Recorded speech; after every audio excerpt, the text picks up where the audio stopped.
I move that we come out of executive session. We have a second. Second. Second by Mike. There's no action that we're taking at this time. And that's all I have to say for that. All those in favor of coming out of executive sessions, say aye. Aye. Opposed, abstentions for out of executive session. Okay, Move we adjourn. move to adjourn. Motion to adjourn. I already said it. Okay, Andrea made the motion to adjourn, Michael seconded. All those in favor of adjournment, say aye. Aye. Opposed, abstentions, so carried.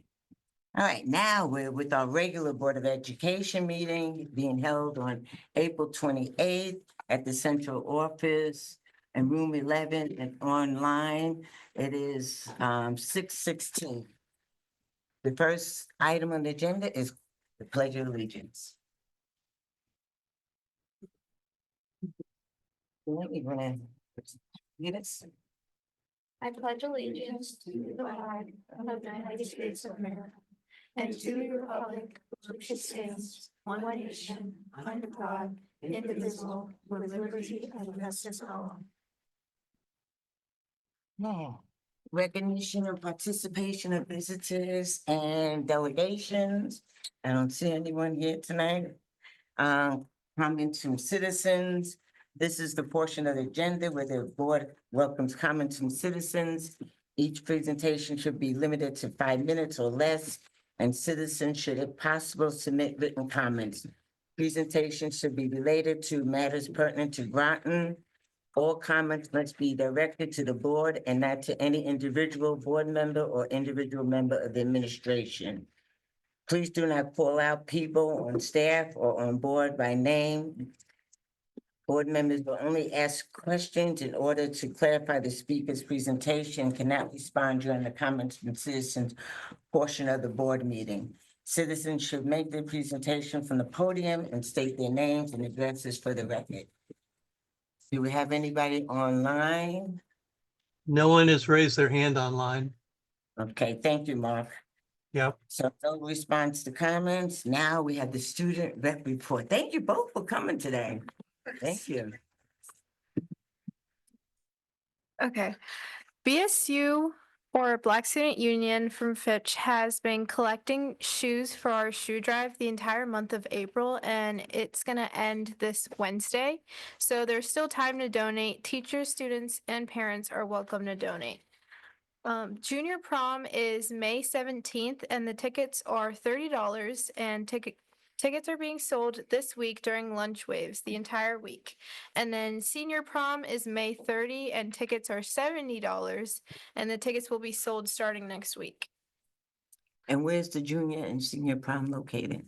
The senior prom is at the Pequot Center, the museum. Yeah. And then junior prom is going to be at Groton Middle School in the cafeteria. Okay.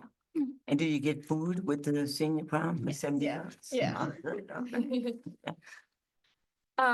So the National Honor Society has been encouraging students who have AP, IB, and UConn exams to prioritize studying and staying rested to get the best results on their exams, since they're right around the corner. They're very quickly approaching.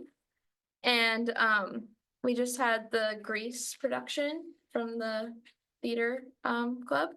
And there was a very large cast this year, big turnout, and it was the biggest production in years. And it was the first show alone that broke their record. So they had a lot of ticket sales, and it was a very great production. Any questions for our student reps? No. Well, thank you for coming. Thank you. Of course. Thank you very much. Next on the agenda is the superintendent and administration reports, and we'll start off with the K-5 reading, written wisdom. Okay, Anne Marie, you want to take a seat just in case you get questions beside Ray? I know that Sarah Bestonaha is here. She is our K-5 director of the ELA for the elementary, and she and Anne Marie have been working together along with all the other a literacy specialist and teachers, and principals, in really helping to guide the implementation of Wit and Wisdom. So I'll let her take over. I know she has a presentation. Everyone has their hand out, got it in the board packet. Mhm. I left it home, but I'll share Andrea's. Won't lose it. Disney House. wow.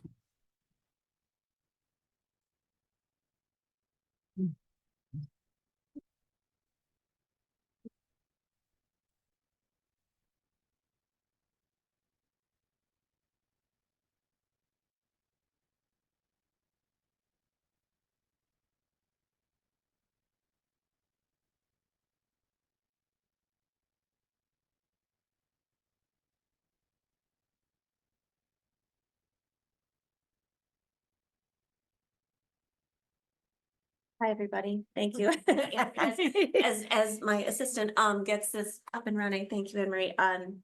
I just want to thank you for the time to be here tonight to celebrate the growth that we've really seen through the K-5 literacy program that we adopted last year. I've observed all buildings making strong progress from building strong foundations to strengthening comprehension and writing through Wit and Wisdom. So I'm excited to share with you the first year of implementation and where we want to go next. Sit.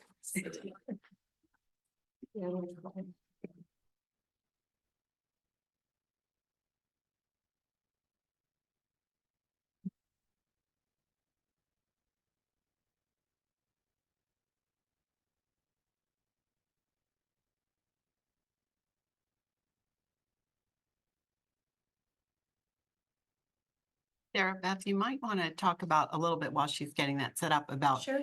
meeting regularly with the different grade levels in the building and Oh. keeping really close communication with our teachers. Yeah, so some of the things I want to walk you through are obviously, why we started this work, and I'm gonna remind you a little bit about that when we did that last year.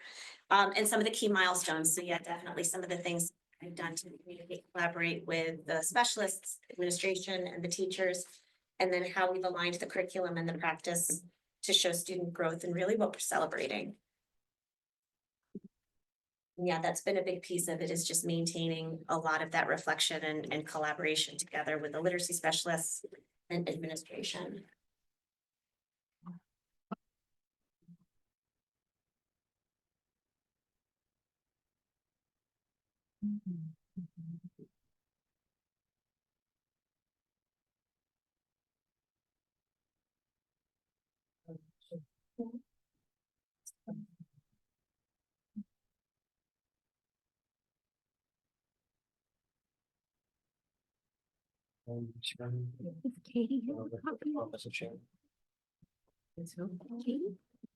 Have a copy.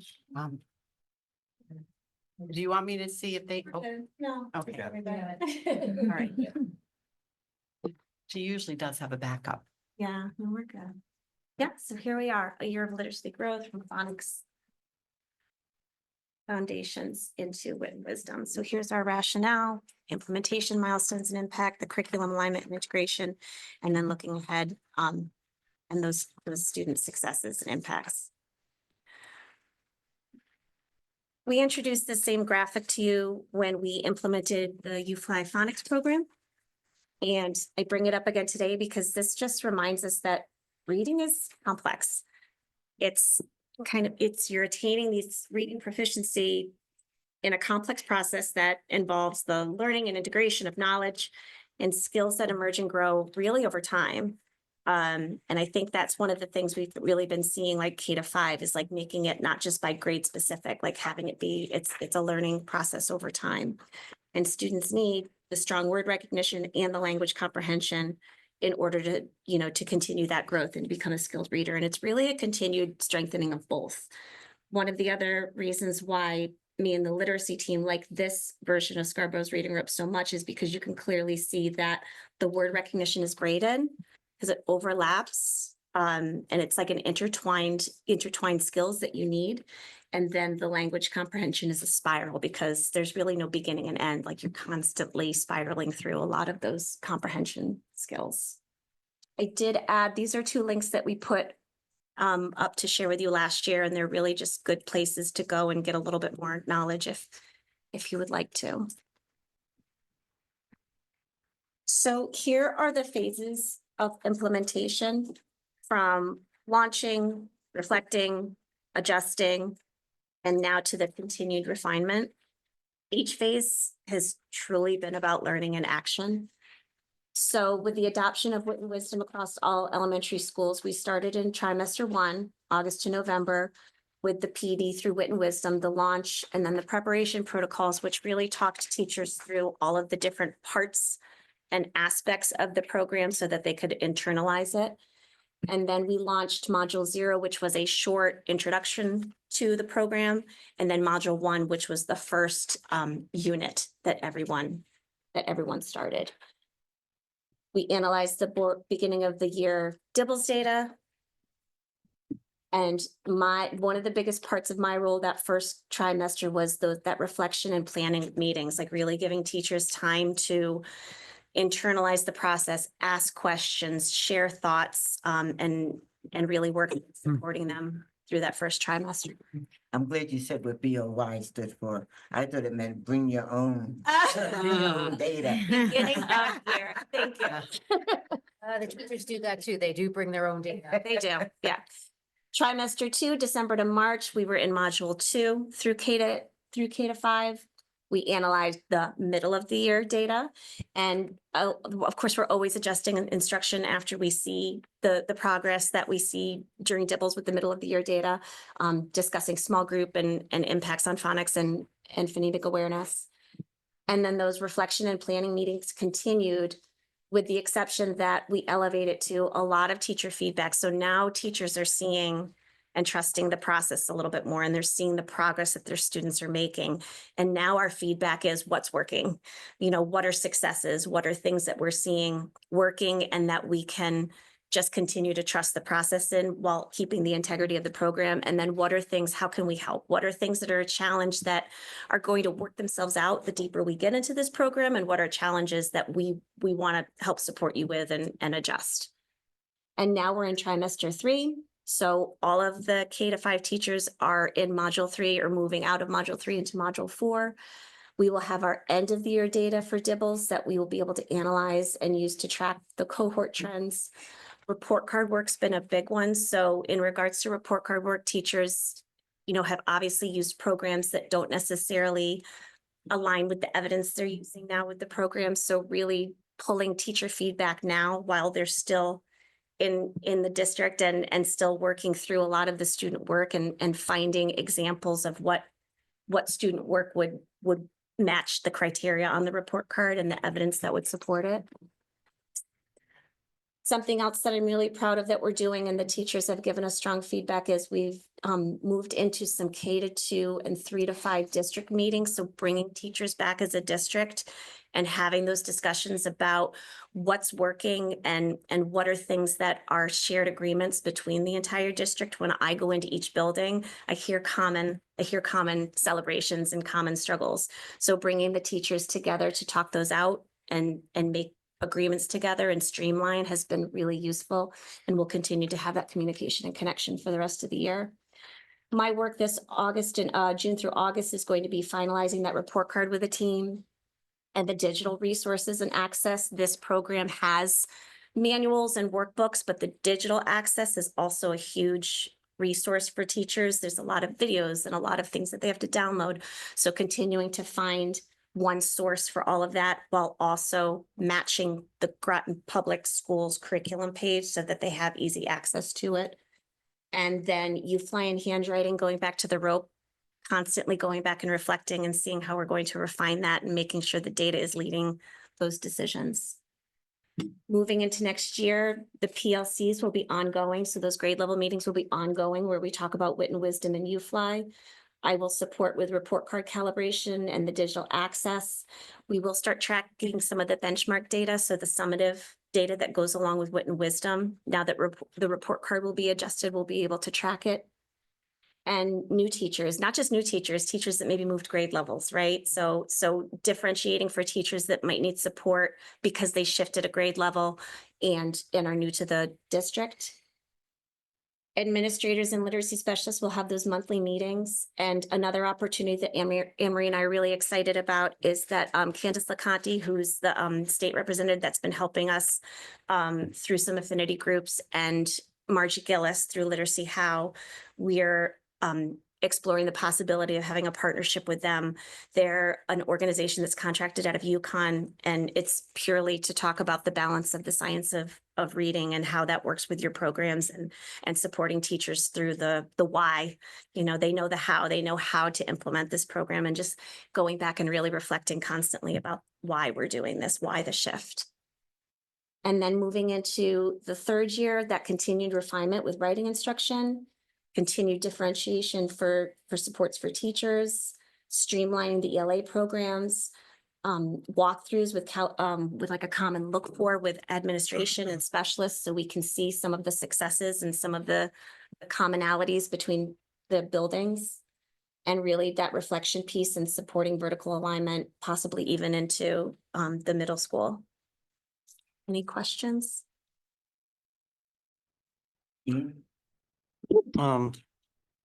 Well, I was just gonna hold until the end, I guess. I was just taking some notes, but I just realized we still have a couple more pages to go, so sorry. Yeah, no, that was a big slide. That's okay. Carry on. Okay. So the next slide really, May I? Go ahead. Thank you. Yeah. That was a great theoretical presentation. How, based on the beginning and middle of the year, we haven't done the end of year Right. assessments yet, but based on this, how would you characterize specific progress and challenges that you've observed so far? If I'm asking the question too early, feel free to bump it till later. I could do both. Okay. So yes, I think about that constantly. And I know the teachers, I think anytime you have, you implement a new program, the hardest part is the adjustment to change, right? Like it's really hard. But once teachers start seeing the progress that students make, it's the buy-in increases. And that is something that we've seen a lot, is like teachers are starting to see the progress in students writing and in that oral language. And I will go back to that and Okay, show thank you you. some of the success Thank that we're you. seeing. Yeah. So making it all work, our goal is to find success in aligning what we teach, how we teach it, and why we teach it. And I really believe keeping up with this consistent structure can help support both our students and teachers. That being said, I always want to stay focused on that ongoing reflection, asking all of the buildings, are we aligned? Are students growing? Do we need to adjust? Just constantly like thinking about keeping that as an ongoing process, that reflection piece, and focusing on the data and how that drives the adjustments that we're making.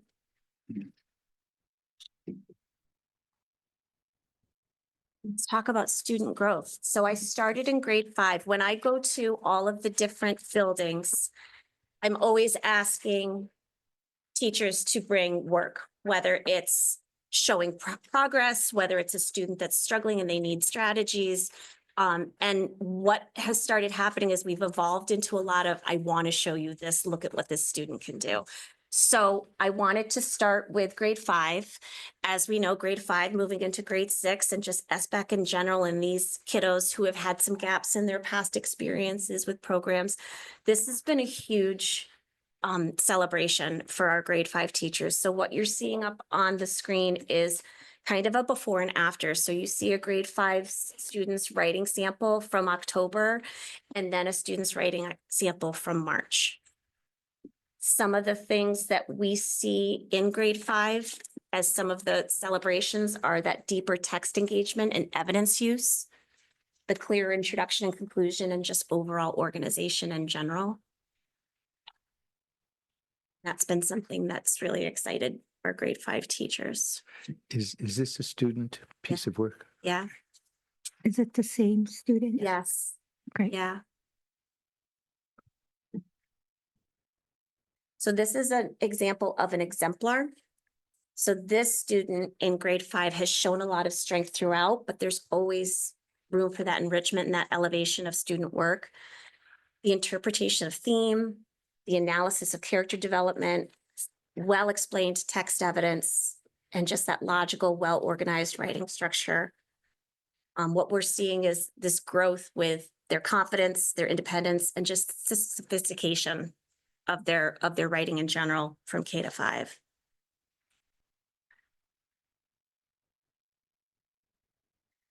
And I know I'm running out of time, but I do have these examples. Grade 1 in particular has had a lot of growth with writing, and it is an area that grade 1 has struggled with because the writing's so different. But these are just some examples of some students. When I reach out to my grade 1 teams, they want to share, they want to show you a lot of the successes. So if there's time, do we have time to maybe look at one? Would you like to see one? Yeah, so here are 4 students from a grade 1 team. And I'll just go to K. So the top one here is K, who was a reluctant writer, tearing up their writing papers at the beginning of the year, really struggling with just finding their voice as a writer in general.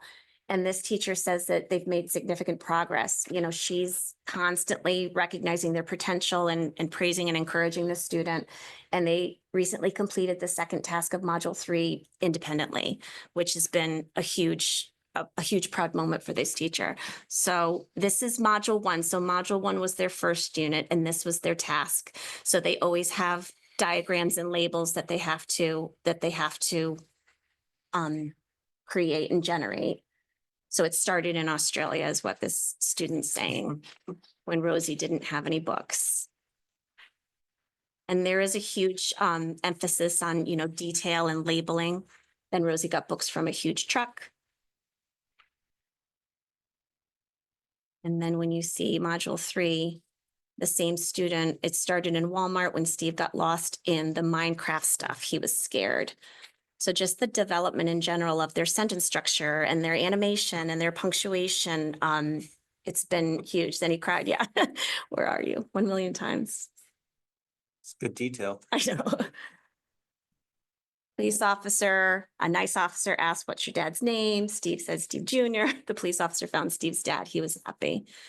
And this is just one example of many of just how thrilled these teachers are to see the growth. And it's not just the elaboration growth, it's grammar, it's punctuation, it's all of those pieces that are intentionally embedded in the K to 5 program.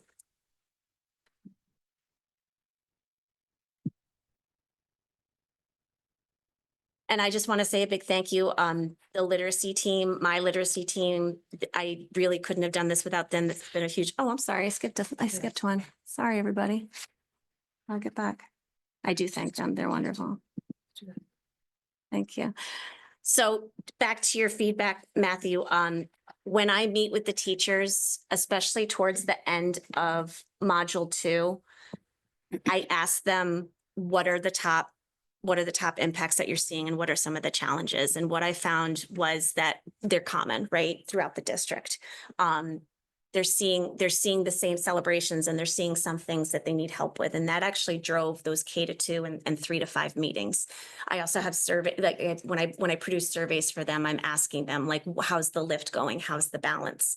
And these were some of the successes. So what you're seeing right now are the most common impacts that students and teachers have noticed throughout the program that students are showing. So improved oral comprehension and discourse, vocabulary development, and then that writing growth through structure and stamina.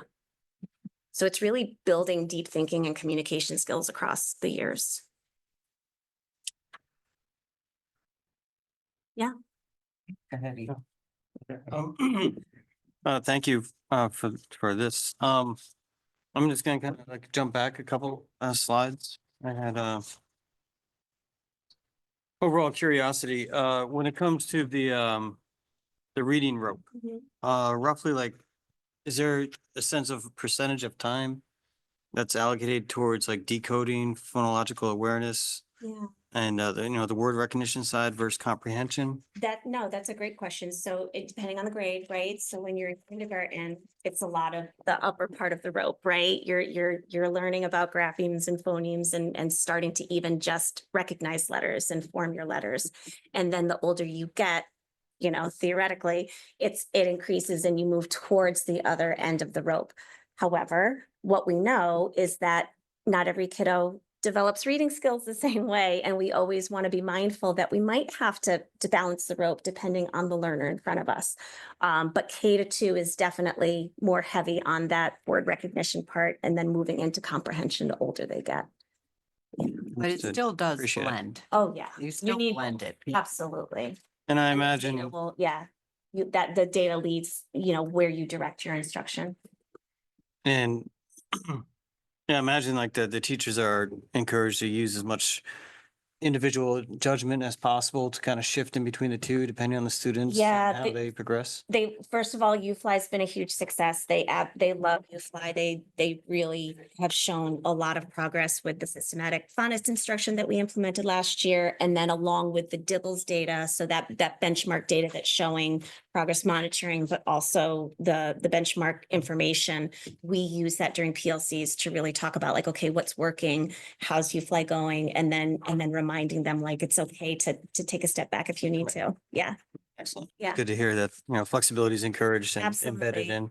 Yeah, reminded, always Yes. reflecting. Yeah. Yeah. And there's a lot of, to my understanding in this material, there's a lot of informal assessments. There's of- progress monitoring, yes. So those are those focus question tests. So Yeah. those are essentially for the teacher to see how they're making progress toward the summative assessment, which is the end of module task, which is like, yeah, culminates the unit.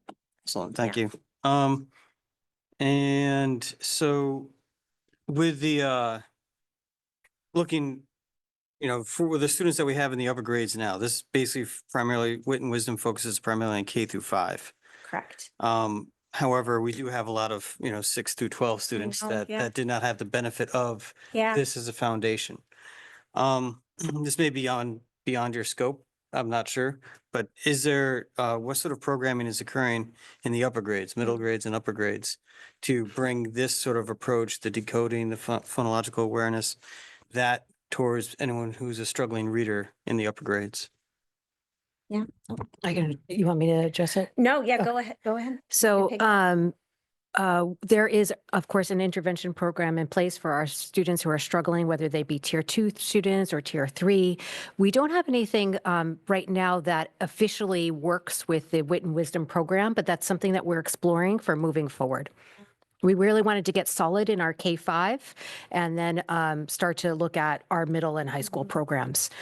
But we do have an intervention program in place. And in fact, one of the things we recently added as a resource for our teachers at the middle school level is something called Common Lit. I don't know if you're familiar with that. Common Lit. much so. Oh, good. Use Excellent. it all the time. And so we actually purchased the version that allows our teachers to have expanded access and as well as use the assessment system. So that's something that our teachers have just started implementing around, I think they started implementing around February. And they're really thrilled with the results and the progress that the students have been making. But thank you for asking that. Yeah, no problem. I'm thank you for sharing the Common Lit integration, because that I can speak personally to that. I use that program a lot. Yeah. And it's incredibly dynamic in the sense of how you can set up your classes and invite students in and create, you can adjust lexile level and you can also go bilingual.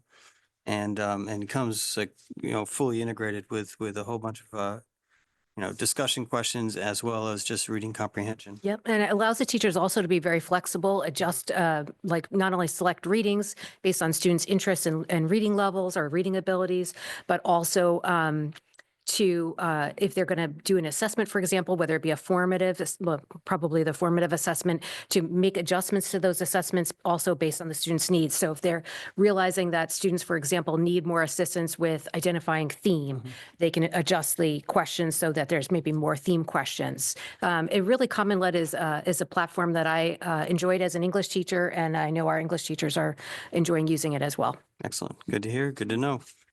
And just to kind of wrap up, I appreciated the slide where there's all the shared successes. Yeah. But of course, I gotta ask the hard question. What are some shared challenges? No program's perfect. And it's been a very challenging year in general. However, the good news is some of the challenges are just habit challenges, right? Like it's very, very different. The program is much more rigorous than the programs we've had in the past. So just, helping teachers trust the process and managing that and supporting them and making things as easy for them to access as possible has really been one of the challenges. Some of the other challenges are also very valid, and that's why I want to continue to have those collaboration meetings with the teachers so that we can make sure we're covering everything. But like having time for that love of reading and having students have books in their hands and really be able to not just practice reading as a module and form their oral language and vocabulary, but having time for them to read independently too. So. Yeah, Balancing between group and individual instruction Yeah. or individual independent reading. yeah, Yeah. yeah. Got it. Got it.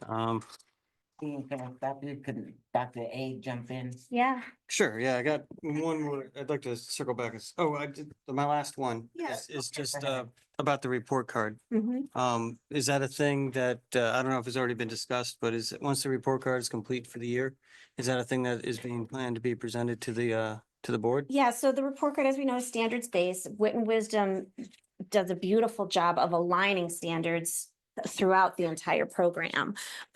So when I'm finding evidence through the modules, it's there. It's really more about like calibrating, right? Like having teachers be able to look at the assessments and really understand the criteria and the numbered part and the evidence. Yeah, so that's definitely something that once we do our work, we will share. Okay. Yeah, I look forward to it. absolutely. Thank you. Any other questions? Matthew? I want to follow up on the question of I'm the, sorry, no, no, go ahead, Andrea. I actually have two. I'm sorry. Anyway, I have two. One of them is gonna be easy to answer, and I don't know if the other one is gonna be too philosophical to answer, but anyway. The first one is, and I'm almost afraid to ask this, but I'm gonna do it anyway. And it follows up on Ian, I think, when he asked about the challenges. What do the teachers say when they come to you and they say, I hate this? That's hard.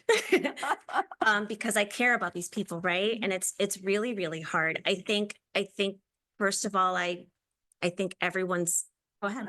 Yeah, let me narrow that. I don't mean like, I hate this thing. I mean like, this is the one part in here that is so hard to teach and they're not getting it. And what is it? Well, I think that also comes down to the why, right? Like really thinking about like, why are we doing this part? You know, because there's things that as when I was a teacher, like I didn't enjoy teaching, but there's a why part of it too. So helping them understand that everything in this program has intention and has science behind it is always going to be my first step with them. And then just continuing our relationship to help figure out like, how can I help support them through at least alleviating some of that? But you can't be specific about, I hate when I haven't heard that. oh, okay. And I can't teach this because it doesn't address it. Yeah, Whatever. no. No, okay, good. Okay. About the heavy lift.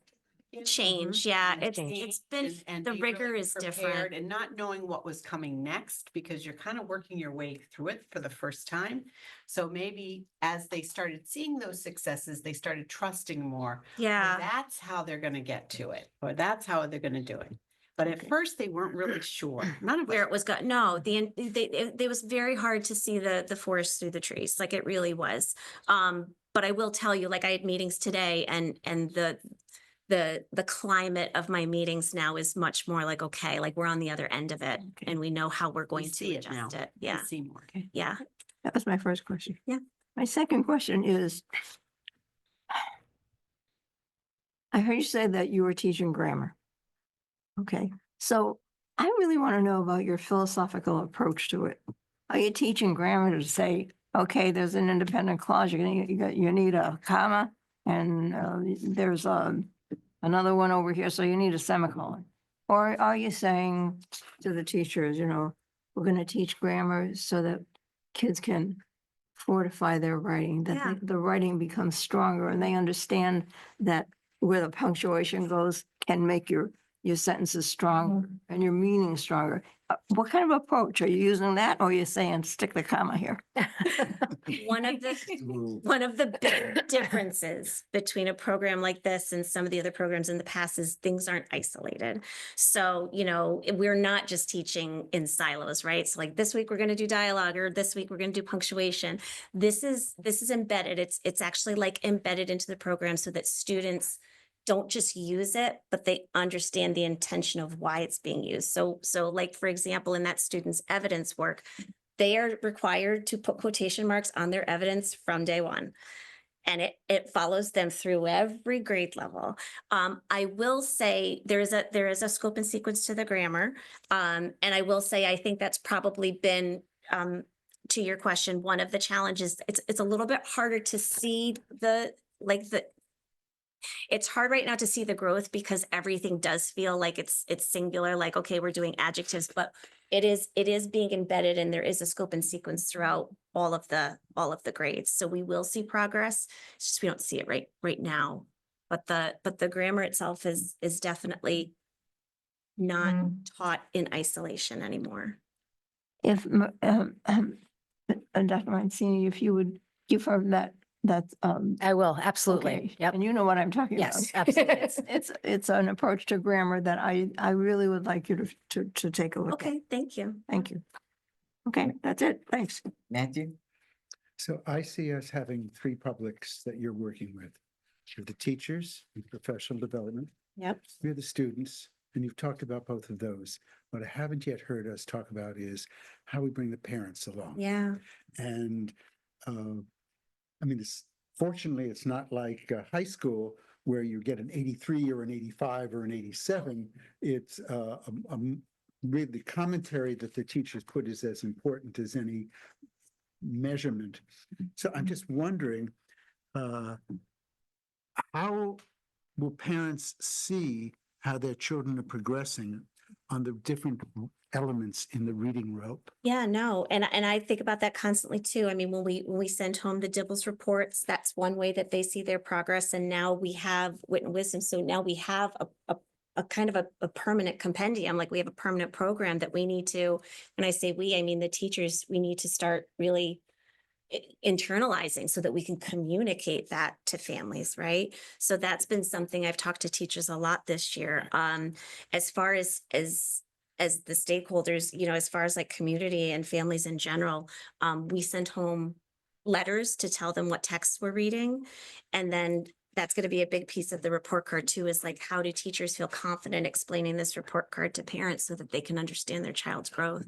Have you thought about using the barometer approach with the 6 or 7 elements in the rote? So you have the thing on phonics, and you have a bar chart that says, this is where we hoped kids in your age group would be, and your kid's doing pretty well, or we still need to work on this one so they can see where. Yeah.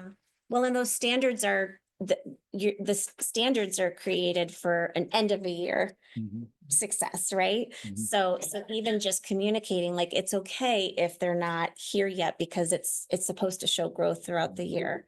But yeah, all of those conversations, I completely agree. So I would like to add one different thing, because mainly for any parents who may be listening, this is a new program. This is our first year rollout. This is Matthew's opinion. It may not coincide with the board. This is not a stimulus response magic bullet, but a cumulative process. And we are going to learn more and get better as time goes on. Having said that, do we have any idea as to how many years before these first year celebrations evolve into system-wide measurable growth, getting solid, as you put it? I'm a collaborative person. So if I have a problem, I always like to reach out, and I have been very lucky to have a lot of people to reach out to, not just in this district. So one of the things about the affinity group and some of the places that I find information from is other districts that are going through the same thing we are. And some of them have done Wit and Wisdom for longer and some have done less. So I'm constantly trying to gather information to do exactly what you just said, answer those questions. What I've learned through research and through interviews is the first 2 years, the first 1 to 2 years, teachers mastering the program. And then 2 to 3, you're starting to see like that measurable student outcomes across all the grade levels. And then 3 to 5 years, that full system really shows results and you start to see those learning gaps close. Having said that, we will always look at the data and see what, how we're moving forward and closing those learning gaps even this year and next year. Yeah. This pilgrim is very happy with what you guys are doing. Oh, good. Any other question, Adrian? Yeah, thank you very much for this presentation and updating us. Yeah. I have some questions about like the pacing. I know that the time students are expected in the classroom now to Yeah. work on this is a lot more than we've historically given. So I'm sure that was very hard in the beginning of the year. Is that getting better? getting as the better. year's going? Yeah, and it's funny, so when I had my K-2 meetings before spring break, one of our biggest conversations was about pacing and how do we get through the program, not faster, but how do we get through it with it being so rigorous and with the time that we have. Module 0 was one of those introduction modules that we don't ever have to go back to. So we're already going to be starting the year like 3-ish weeks earlier than we started this year. And the confidence of the teachers is going to be a huge positive because they know what's coming. And another thing that we're excited about seeing is just the kiddos having a year of this under their belts and coming in. All of those things that you really don't have to teach them, they already know because it's kind of like carbon copied structure through the whole program. So they have a Socratic seminar, they have a Tableau, they have these pieces in place in all the grade levels that kids are just going to go, oh, we know how to do that. So I'm The kids will excited. know how to do it. Yeah, but pacing is a big one, and we did have that discussion in K-2, and I'll have it in 3 to 5 as well. Yeah, and constantly talking to them about where they're at and how can I get them closer to the end of module. Yeah. Yeah. So so with all that, I'm guessing that they're learning, so they probably can't get through the entire curriculum. Yeah, they Year. typically 3 modules is year 1, so we'll get there. I know module 4 is very exciting. I will say there are some grade levels that are getting to module 4, which is really exciting. But then, yeah, that becomes another how, right? How do I get you there? If that's our goal. And that constant reflection about we can't necessarily change the integrity of the program. So what are ways that we can follow the standards and follow the priority standards of that lesson, but also maybe have some flexibility too. Yeah. Well, and I want to add that the good thing is module 4, as exciting as it is really like a spiral or a review. So one of the things that I was really concerned with in the beginning of the year is, the fact that we might not be able to complete all the way through module 4. But when I spoke and Sarah Beth spoke with the representatives from Wit and Wisdom, they assured us that if students complete the first 3 modules, they would be prepared in terms of making sure they address all of the state standards. So that was really important to us, making sure that we didn't have students that were going to be going into the next grade level without having been exposed to specific standards that would prepare them for the next grade. Yeah. And there was Thank a you. 0 that we did because that was the introduction. Yeah. And I've heard a lot of discussion that that's really not necessary. Maybe in K, but for the other grades, they've already had that. Yeah. So that we'd rather not have them take the time that it took introducing Yeah. to get right into 1, 2, and 3, and maybe 4. No, we're very relieved to have experience Mhm. now in our corner a little bit. It was a lot of surprises, a lot of new learning together, but we made it. And yeah, we're already looking at next year in a different lens. Yeah. And then kind of on that as well, I'm assuming that there are some students, because of the pacing and the amount of time that's put into this, that there's probably more students that are falling behind or not quite able to keep up. Do we have enough support staff to work with those kiddos? Yeah, I mean, I think that's going to be a constant, question, and it's a good one. I will say that from when I collect information as far as the kiddos, and you're looking at it, I'm looking at it 2 different ways. Obviously, we're going to have students that we have to support to get on, your grade level reading and increase their reading. But what Wit and Wisdom does do is it allows those kids to be engaged in different ways with modalities and different ways to access information. So what we're actually seeing is those students have a higher level of oral comprehension because the pressure is taken off of them to do something that they struggle with. But as far as the supports, we use our DIBELS to track that. And I believe that my intervention teams, use the DIBELS to have to do their tier 2 intervention and their tier 3 intervention. Yeah. Yeah. So is it doing that tier 2 and tier 3, is that teachers, or are we using? Those are our reading interventionists, and our specialists. Yeah. All right, so special ed teachers. Yeah. So we're not really using tutors for that to help with that for right now. No, I don't believe we are. All right. Not that I'm aware of. All right. Yeah, that was my questions. Thank you. Yeah, no, thank you. Jen? English as a second language, like the students, how Yeah. are they faring with the program? So there's a multilingual manual that comes with every module, which the teachers I know have found a lot of value in. Mhm. And it is something that, so I'll go into a specific room and maybe there's, a student whose language is a little bit, more like higher than another student. Mhm. And they have an easier time accessing with the oral language and just speaking in general. But we have put in place a lot of, like bilingual resources for kiddos. So for example, like we'll have Spanish versions of the book, or we'll have audio versions. And then I know our EL tutors have also been exposed to all of the curriculum as well. So they have access to the vocabulary that's introduced. Mhm. They have access to videos that prepare kiddos with the background knowledge in their other languages. Yeah. Okay. Yeah. Thank you. Thank you. I have a question. Yeah. Thank you for the presentation. Much appreciated. Does Wit and Wisdom require a lot of background knowledge? Yeah, so yes. And the hard part is right now, our kiddos are starting a new year without a lot of background knowledge with some of this.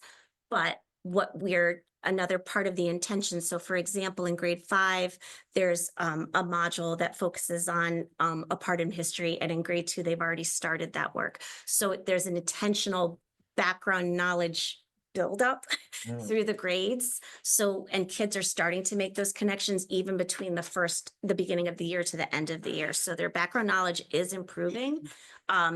But yeah, to your point, I think that was one of the struggles that teachers had is like, oh, I want to teach this, but I'm nervous they don't know enough, so they're not going to connect to it. So there has been a little bit of backfilling with that this year, which is common from what I've heard. And if I can just add, I know that that's something that right now is a concern, but a lot of the research, and I've been doing a lot of research on elementary literacy because of my background being a secondary person. A lot of the research really supports the fact that students are reading nonfiction text or being exposed to nonfiction. So Yeah. in Wit and Wisdom, as I'm going into classrooms, I'm seeing students learn about buffaloes and the West, and they're learning about civil rights. And it's a variety of, sometimes they have science things that they're learning about. So they're being exposed to this text. And that is only going to help them as they progress through the grades. Just recently, yesterday and the last couple of days, I've been analyzing this high school students' SAT results. And I can't really talk about them in depth because they're still embargoed. But I will tell you the structure of that test for the evidence-based reading and writing is almost all nonfiction now. You would think that the students are reading a lot of fiction text in that, but they're not. They're reading mostly nonfiction. So the work that we're doing now with students will really help them as they progress through the grades and kind of get that background or content level knowledge. So I've been really pleased with this literacy program in particular. I really just learned quite a bit about it since coming here. I wasn't exposed to Wit and Wisdom prior, but I really have been pleased with the type of work that students, the types of things that they're reading, the types of writing that they're being asked to do, the vocabulary, and then just the things that they're doing in class, like a Socratic seminar. That's something that I did with 10th graders, and I'm seeing kids as young as kindergarten and first grade participate in discussion about text with one another. So it's been something that I've been really thrilled to see the work. And, before we go any further, I really want to compliment Sarah Beth. She is so great about asking teachers for feedback and really being reflective about how she continued to help them. The elementary literacy team has been supporting people, obviously, the class teachers in the classrooms every day, our administrators, and of course, I want to compliment our teachers because this was a very big lift for them in the beginning of the year, and they persevered. And we're just seeing great things. So I'm always so impressed with our educators. They are really committed to our students. Yeah. I hope I didn't steal your thunder on that, No, Sarah. not at all. You introduced my last slide. Yeah, really, I couldn't do it without my literacy team. Going into this as a new leader and having them support me has been so valuable. And then Anne Marie and Susan, checking in on me to that I have everything I need. The administration in the buildings just supporting me and allowing me time to have teachers come and collaborate. I know that is a huge toll on their buildings sometimes, but and the teachers, their dedication it's been hard, and they've done a really fantastic job. I also have to One say, last thing. oh. Education, things are always changing. Do you see wit and wisdom being here for a while and not like 3 years from now, we're like, oh, now we have to change to a different program? Yeah, I do. No, I do see it being here for a while. And the reason I say that is because when we talk as district leaders, it's aligned with science. It's aligned with the science of reading. So what we're seeing in the program is reflected in research and decades of research and Scarborough's rope and, all these things that actually make students strong readers and thinkers and wanderers. And so I do see it happening for a while. I think the other thing is and I agree, Chair Washington, that in education, sometimes things kind of cycle through and they change Yeah. quite a bit. But I think it's really important, for students and for our educators, you have to have consistency. Yeah. If you don't have consistency, when a district lacks that and you're pinging from this initiative to that initiative and you're changing programs or resources, you're not going to see results. So you have to have that consistency, really see things through, and you have to be intentional. Sarah Beth developed with, I'm sure, the literacy team, the elementary literacy team, a very intentional plan for implementation this year. She went over that very early on in the slide presentation. And when you have those two elements, you're using consistent resources, you're being consistent about what you're doing, the instructional approach, and then you're being very intentional about the plan. That is a recipe for success versus, that idea of everything in education or things in education change so much. I just don't think that that's something that is good for our students. Yeah, like years ago, it was a big push with whole language. Sure. Right. Now, I don't know, but from what I'm gathering, whole language was a failure. Yeah. Mhm. And that's why we are where we are now. Right. Yeah. Agreed. I have one more question about the report cards. Do you see that we are going to have to change our report cards? I mean, I think the teachers need time to reflect on how this program is mirrored in the report card. I think one of the biggest struggles is, so it's standards based and those standards are reflected in the program, but just the time for teachers to get together and start looking at student production and the data and how to explain that and grade that in the report cards. Does that make sense? Yeah. Can you put like a supplement type of paper in the report card for wit and wisdom for the reading program? Well, because it's standards based, it's really, I think a lot of that will Yeah. happen in the conversations we have. Like many of the standards, are going to stay. It's just a matter of giving teachers time to understand the program and see what they need to track and what they need to use to grade it and have that be streamlined through the district. Okay, thank Yeah. you. Yeah. Dean, can I ask a question? Yes. So, yes, great idea to not cycle through every 3 or 4 years and go through different programs and maintain consistency. How do you avoid the problem of getting to program maturity? We've had it in place for a while. Right? Dean, you're muted. Oh. Did you hear anything at all, Mark?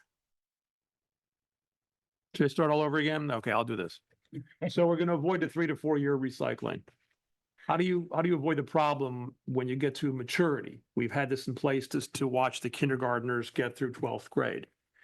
to have an honest assessment about the results? Will we know how to measure the result? Will we know if it's successful, or will it be the case of, well, we've been using this for a whole generation, so, how can we, there may not be an answer to this, but how can we be sure that having avoided the short-term recycling, we don't fall into the other trap of just going with inertia and saying, well, we've had it for all these years and it seems to be doing a good job, but we don't even know what to compare it to anymore. Right now, we have recent results to say, this is a new program, look how much better we're doing. What will we say in 12 years? How will we know? Well, the state has set out guidelines for all of us to attain. We've talked about accountability index and the DPI. And if they were meeting the standards and it's showcasing on SBAC and SAT, then that's going to start seeing an improvement and hopefully we'll get to those target numbers. I mean, that's one way.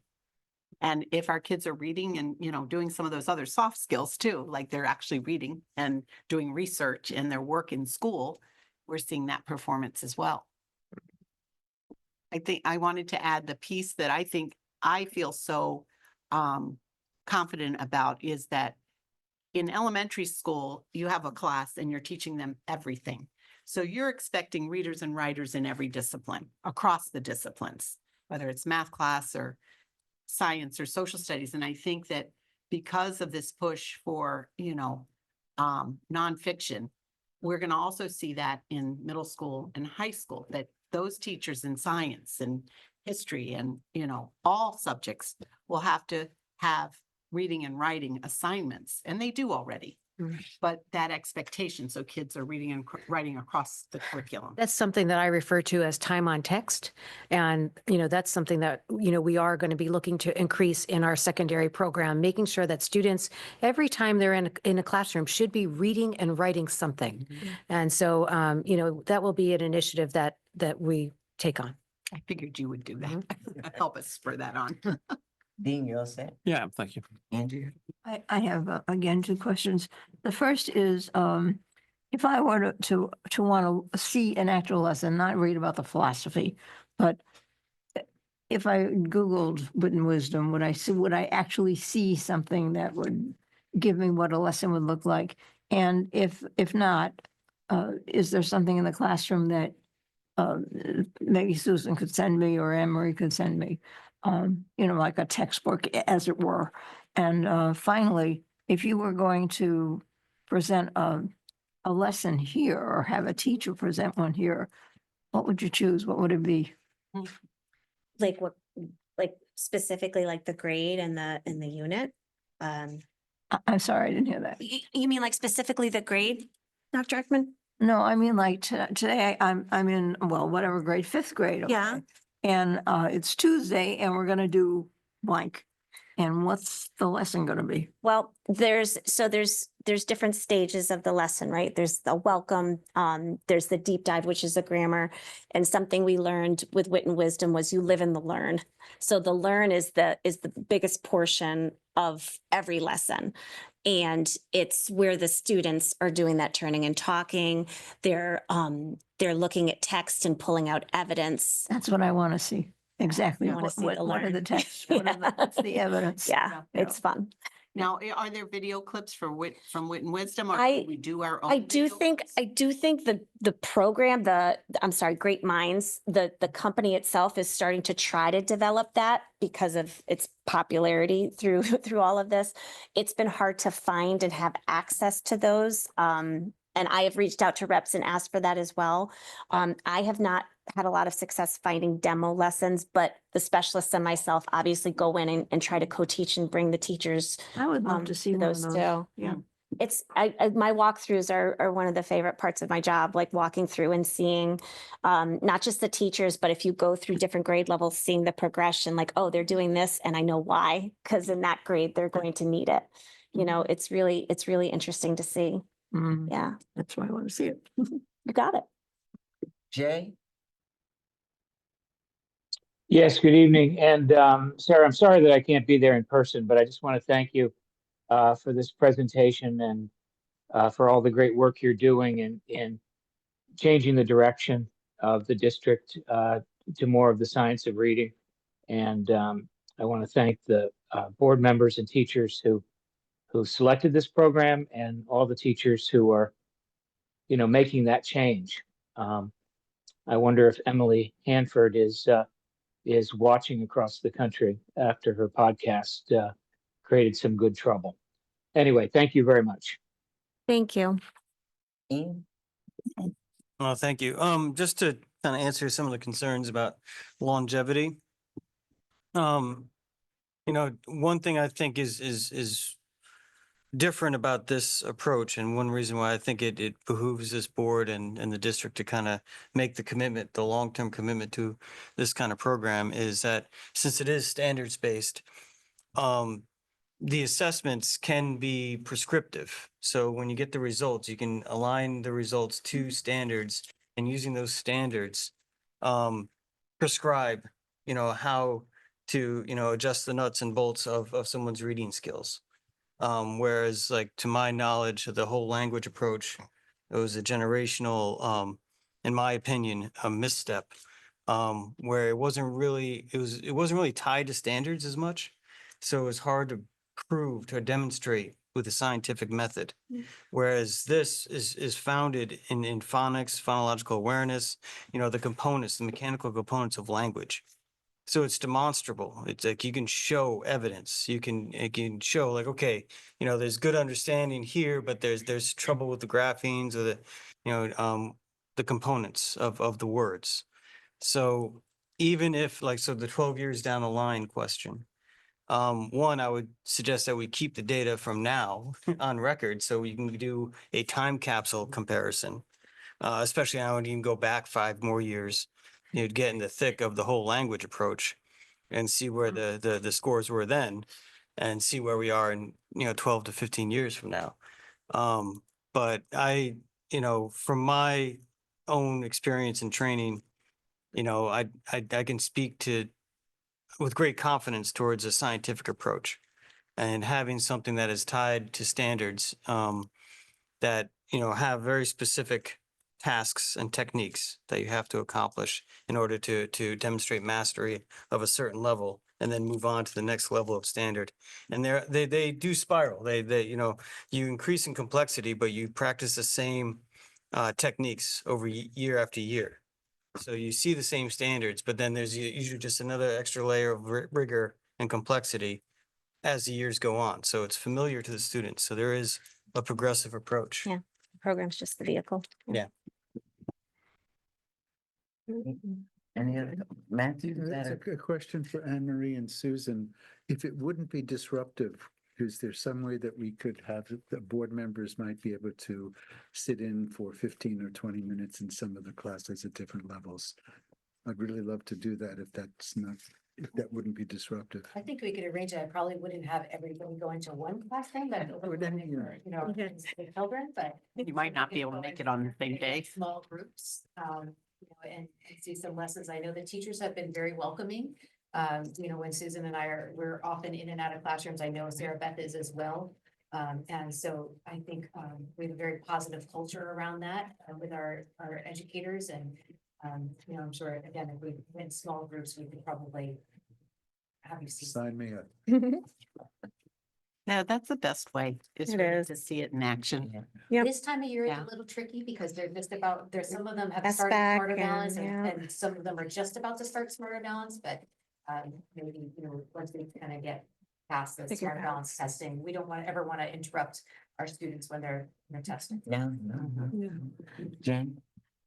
So Beverly and I got to witness, I think it was 4th grade, I think it was the Buffalo.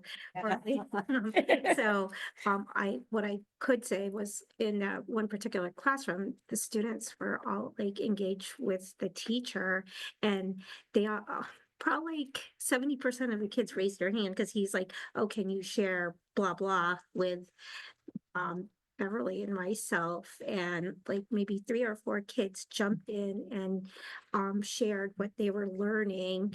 And one kid was starting to just cite the book, and the teacher stopped him and said, okay, what insight did you whatever, and then the kid started talking about like what the book meant or whatever it was. And it was just, it was good to see. And that was a fourth grade class. And we saw like another one. I think it might have been second grade. I don't remember. I Yeah, just remember Younger grade. it was a younger grade, so at least the kids looked like they were enjoying it. Yeah, So, yeah, the topics are really engaging. We're finding that a lot. And the books are beautiful. Yeah, They're really great books. Any other questions for Sarah Beth? No? Well, thank you very much. thank you, Thank everybody. you for all your hard Yeah. work. My pleasure.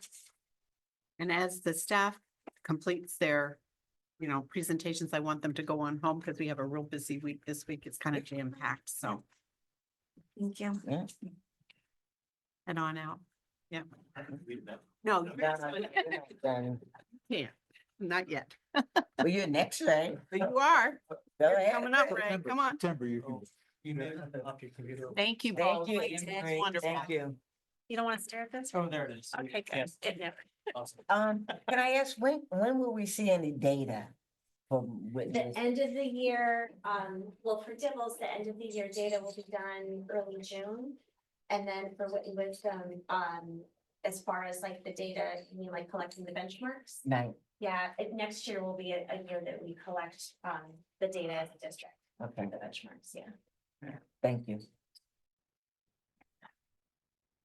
All right, Raymond. Within your Thank packet, you have your narrative and I also the detailed expenditure report. First, we got that. Start again.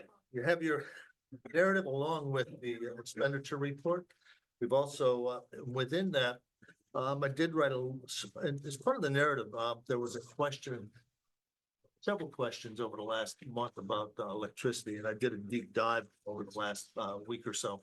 And within there, there's a total of $415,000 of unbudgeted expenses that hit it. There was the CCM services and the CFEIA holdings, which are part of the solar program that was not, at least I couldn't find evidence that it was part of the initial budget that went into last year's electricity budget.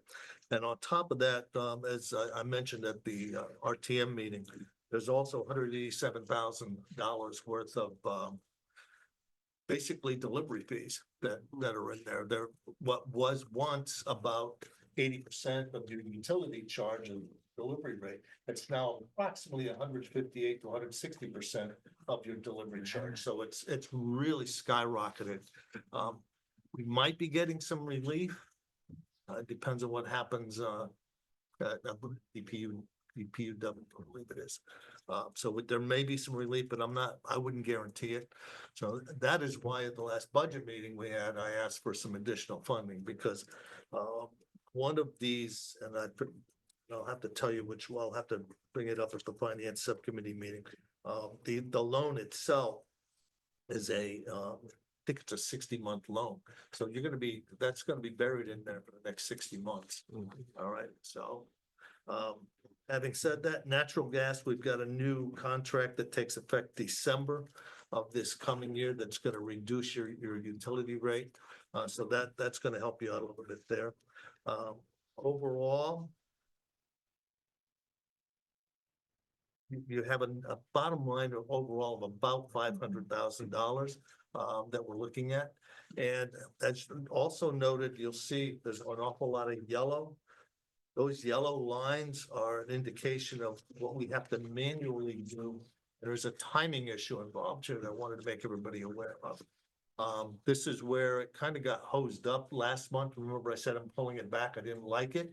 I didn't like it because the timing was off and I didn't realize that until I started really digging deeply. So the encumbrances are created through a purchase order, basically a dummy purchase order to create the encumbrance for the salaries that you're seeing. But every month, and we do them on a monthly basis. They should be done on a bi-weekly basis because as we process, say, a payroll for one of the lines, it should be reducing. Like there's an inherent flaw in the way e-finance works. It's either all or nothing on that reduction for that particular line. So with only a couple months left, I had to time it right basically Friday morning, we were working our tails off to get all the numbers in here the right way. So that the reductions were taking place and it was a right budget. And these are all non-salaried employees. These are all who are non-salaried employees. Doing the time Correct. clock, right? So. Yeah. And it's basically, you take an average of what you've done over the last 10 months and you multiply it out times whatever that average is, and that's your last basically 2 months that are left in here. So those are 2 months. That's basically 2 months of what your average salary would be for most of those lines. Insurance, we're actually pretty good on the insurance, by the way, if you're curious about that things are holding their own on that. And the line 202 is for the OP. I always mess it. OPEB. OPEB. Oh, thank you. OPEB. Yeah, okay. Okay, so that's not too bad. Net bottom line is pretty good. There's a few items in here. The nurses, they missed $7,000 on the move that you people authorized me to do. So they're going back, they're gonna check that. Apparently there's a code somewhere that's picking up a salary that we have to research and figure out why it didn't move over to the non-last. So where are you? What line are you on? I'm on line 153 on the nursing line. There's about $7,000 that it didn't get moved right. So we're going back Oh, tomorrow got it. morning and we're moving that over. Anything else in here? Professional services, we beat that horse every week. Most of it is for, Ray, why is social security in like a peach color? Could you give row numbers as you're going? That's 212 is the social peach, security. that's, I just peached it. I don't. Okay. It was one of those things. I was trying to get it to, I was trying to meet a 12:30 deadline Friday afternoon and things weren't going well. So it got peach color. Professional services, that's a homogenation of everything for special ed for the most part. And then there are some other, I've got a whole list of items here. I had a whole list here, I wrote them down. Yeah, there they are, of different things that are being. So when you have 100% consumed, does that mean like say workers' comp is 100%? Does that mean we have no more money in that line item? That's For example, 211. 109, 211. 211. That's finished. That's That's all finished. been moved over, it's all been transacted, that's all slid over. That's one of those lines, this is one of the reasons why, that's why I made it peach, I wanted to mention that. It's peach colored because when we do a reconciliation with the town automatically grabs that fund and moves it over. There are no transactions internally until we see that they've grabbed that money and pulled it over. So Social Security, Medicare, Social Security, workers' comp and the town retirement funds are two accounts that they literally move the money over. On the backside now, we have to accommodate that and disperse it properly throughout the system. And that's why you see it fully extinguished right now. Okay. There are a few other ones we may be coming back. Somehow, for example, row 139, temporary salaries, there was $31,000 expended. I need to do some more research on that. We've been doing a lot of deep diving right now, and we're taking it one line at a time. And it's with all these lines. As you notice, almost 3 full pages. Now, this is after we do a pivot table and consolidate them all. So there are probably 2,500, 3,500 lines total that we're evaluating as we go through these on a weekly basis now. We have also extinguished several, probably about a half a dozen POs and special needs where we're starting to make phone calls to some of the suppliers like Learn, in London, different people that supply these services to it. If we're noticing that we're not getting an invoice after about 2 months, we're making a phone call, we're finding out that students no longer receiving those services. So for example, if we have a PO open for 50,000 and they've only used 10,000 of it, we're closing that PO out. So that's why you're also seeing a little additional funding coming back into the budget. So we've started that process ahead of time so that we're not scrambling at the end of June and early July. I mean, we're trying to get some forward planning. So, Jen has a question, Matt. yes. Two questions. So that PO closing, there's communication with the vendor that we're, God, yes. okay, I'm just making sure. Jess and I not to. Yeah, no, I know. I just want to confirm. And then summer school, why do we have a negative line? year? Oh, 123. Why do we have a negative expenditure? Because it was probably a credit there. Again, there are some of these where there's no encumbrances. I need to do some deep. I'm grabbing them one at a time. I might grab the big ones first and did what I had. Yeah, to of do. course. Yeah, but so, go We ahead. either got a credit or something. There had to be a credit there. I mean, logically, there's a credit that was given on the expenditure. So Mhm. we'll take a look at it and see what it is. Okay. But it says the balance is 162, 212, so that will take care of Oh, the summer school that's coming up, right? Yes. Oh, yes. yeah, no, I don't care about that because it basically increased, right, your available Oh, balance. yeah, when you add the credit, it's gonna Yeah. increase. Right. It will. It should. I was just trying to understand, like, I don't think we're making people pay for summer school, so, We may have gotten a check for somebody that had paid. Sometimes there's people that are paying for summer school. That check may have come in after the fact, so we had to credit the line. okay. So I've seen that happen, so. One of the I'm- things we decided to do was a $25 supply. We did this for the elementary. So all that's expected is a $25 supply cost for their summer camp or their summer school. And we've decided to do that for middle school and high school. And that if a family cannot afford that supply cost, then we certainly will take care of that. Any other questions? I see Jay's got his hand up. Oh, Jay? Jay, have your hand up? Thank you. Yep, thank you. And Ray, I'm just asking about the electric. We continue to find things on the electric line that we didn't know about. So I assume the energy efficiency loan is the LED project at the high school that I assume is paid through the electric bill for a certain amount of time and will ultimately pay for itself. yes, Is Simple that what that answer, yeah. is? And then yes. And then There's- this Go ahead. CCM and CFEIA, you were mentioning solar. So I know that we did the solar project through the Connecticut Green Bank. And my understanding was that we were going to have a net savings from that. So I do understand that a portion of that would have to be basically financed through the electric bills as well. But just out of curiosity, I look at the utility report, I'm not seeing what we're getting back.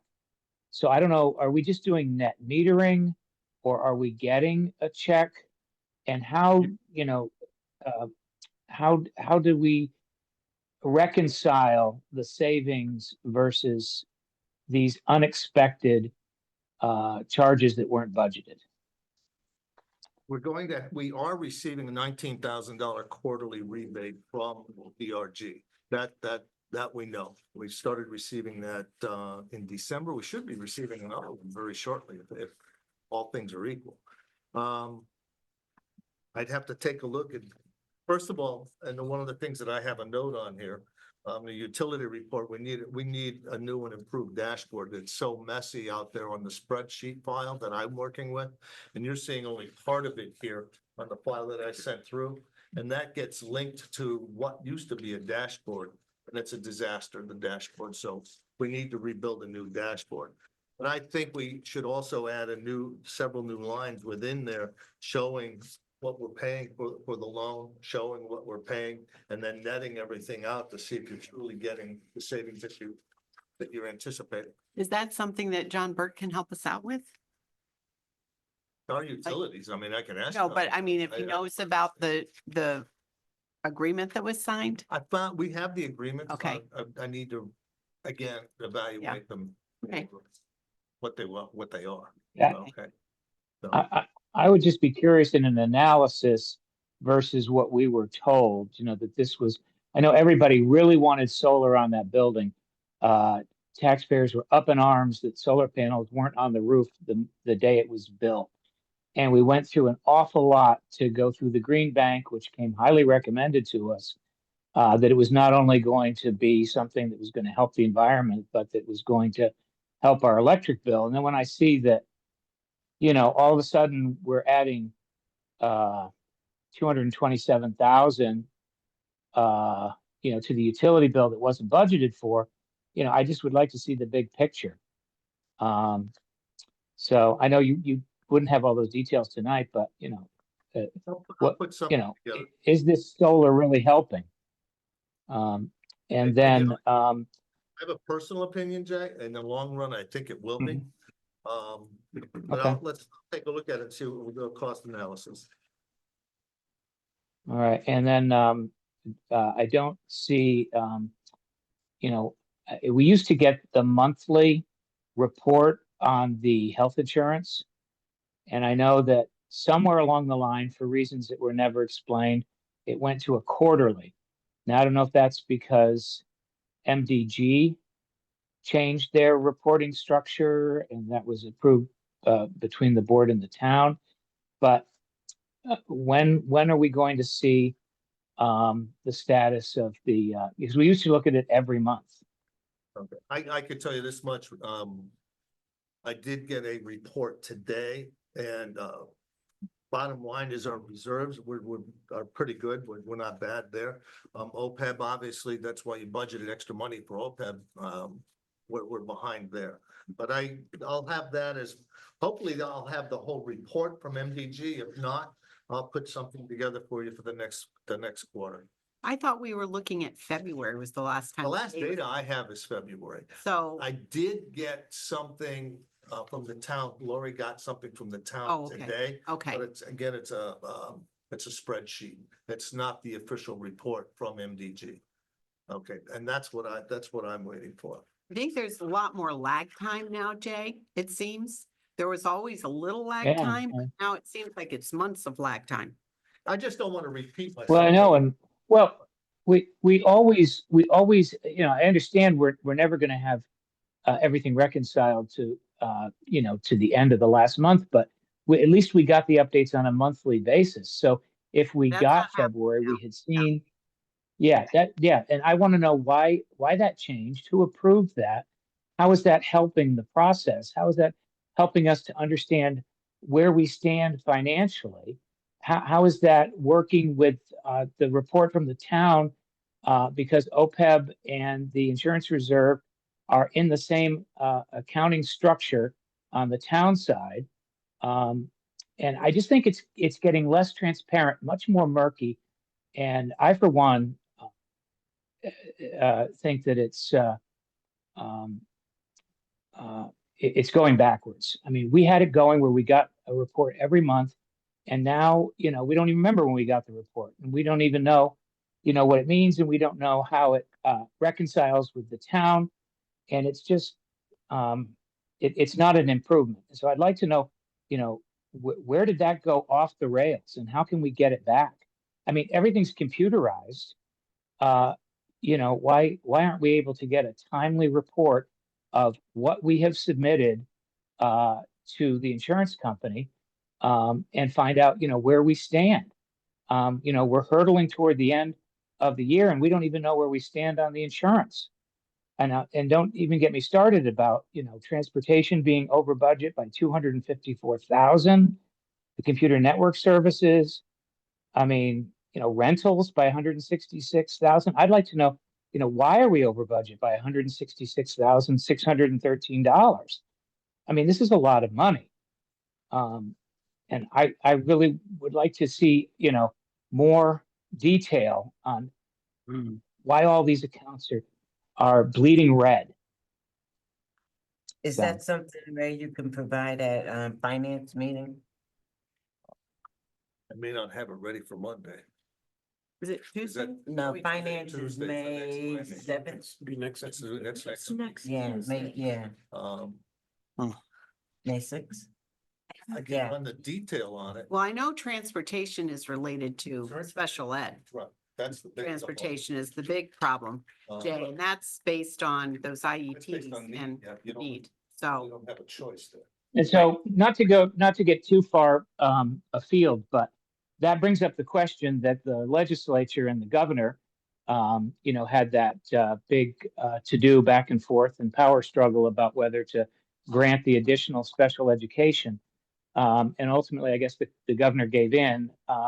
Did we ever get that money, or did that just go to the town and reduce the taxpayer burden the on excess special cost education? hasn't come through. I think that's still being debated. In May, I was told. Yeah. Yeah. Anything will be. That Well, has I'm not come talking about the special, I'm talking, not the excess cost reimbursement that we always talk about and nobody ever understands, but I'm talking about the special legislation where the governor threatened to veto it. And then Oh, they that- made some kind of a last minute deal when he realized, I guess, that he was going to get overridden on it. And so where did that money go? I mean, they made a big deal about the money was approved, so did we get it? We did I not usually get- am the first to know if it's coming our way. I have not seen that, but we'll check. Ray said we didn't get it we yet. get it All right, yet. well, I guess, all Yeah, right, well, I guess I'll call our representatives and ask them, where's the money? Did it go to the town? Does it go to the boards? I mean, this was months ago. I'm not talking about something that just happened yesterday. And so I'm just wondering, where's the money? So, Yeah, all right, I I've think- taken up enough of everybody's time. I think you can tell I'm extremely frustrated. And here we are, at the end of April, and we're about to end the year. And I really don't understand any of this. So, thank you. Jay, I think Ray was trying to explain to you that through his CASBO group, they keep networking about all of these things. And so I'll let him have the floor just so he can explain at least that one thing. We have a liaison, Jay, that was working this whole issue that you're talking about. And the money is not being released on, and that is part of excess costs. It's an increase to us of about $200,000 in excess cost. It's coming back to the town. But I'm being told through our CASBO liaison, it's not being released till about May 15th. So I don't believe it's been sent because I haven't, they notify us right out of the gate. This group is extremely good. I don't So think if it's, it is in addition to excess cost reimbursement, then you're telling me it's going to come directly to the board and reduce this line item, which is way over. I think we have to get clarification on that. And I don't think talking to a representative of ours, a legislator, is a bad idea at all. I think to find out from them what they Yeah. have heard on their end, I think Well, is a great. I mean, they did vote for it. So I hope Yeah. that one of them understands what they voted for, because I, for one, don't. But all right, again, I've taken up enough of your time. Thank you. And maybe Ray can get some of your other questions ready in time for finance and facilities on. I could pull the detail. I can tell you exactly what's in there. I was doing that earlier this evening. I've got a whole list of things of where and what's behind it. Okay. I mean, if you want the exact dollar amounts for each one, I'll pull that. I'll pull it, put it in a spreadsheet. We can sit for hours and discuss it. Why it's there? It was needed to support the kids. 99% of this. Nobody. I think Adrian is first and then you, Jen. Oh, good night. Oh, Michael. Before Jen. Ladies before gentlemen. No, you can go. Like, on the basis of gender. You can go. You haven't asked anything. Oh. Come back.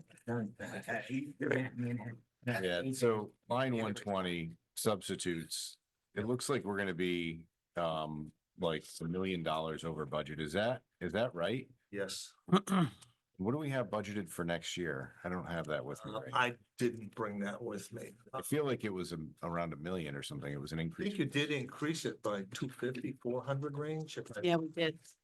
So what, is that just classroom teacher substitutes, or is that also including para substitutes? That one I'd have to dig into the detail. It's all sub, I think that's I think every, it's all it's sub. all subs.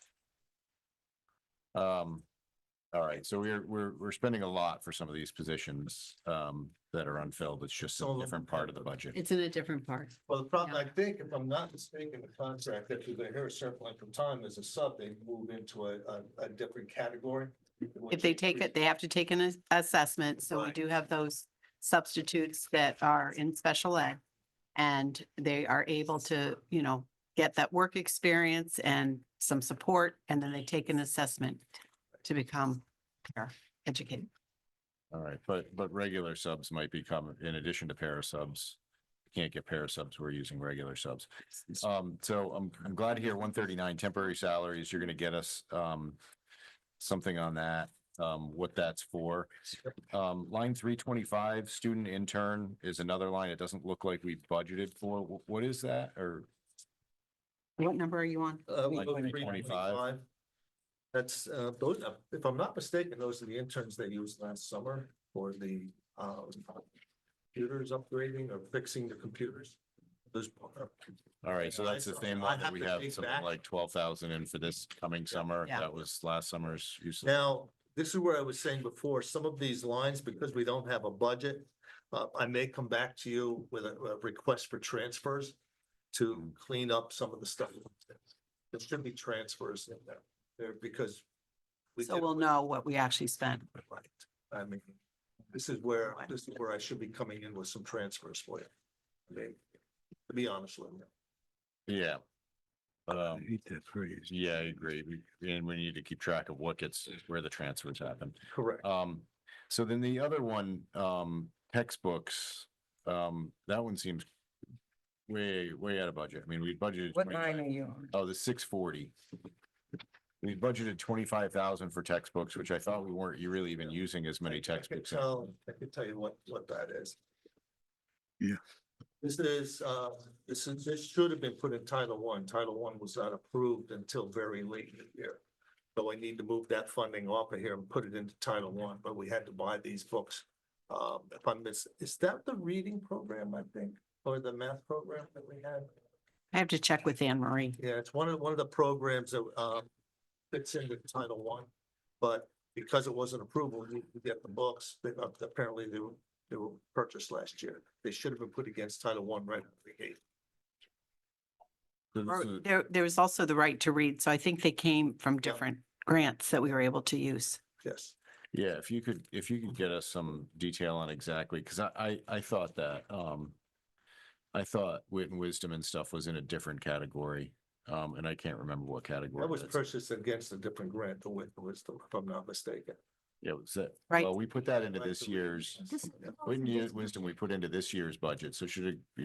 It was like 300. Although I do remember there was discussion about getting it early or something like, just, Yeah. but yeah, either way, I think that 300,000 was in this year's budget, but yeah, getting some specifics on what that line is would be great. Okay.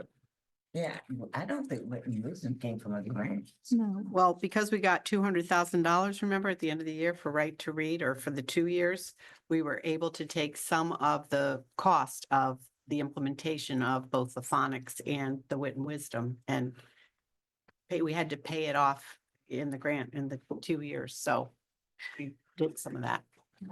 But there's a spreadsheet somewhere that tells you all the specifics. I'll pull it up. I'll find it. Yeah, if the wit and wisdom money wasn't used, if we had grants to help supplement that or support that, I'd be curious to know where that money went, Exactly.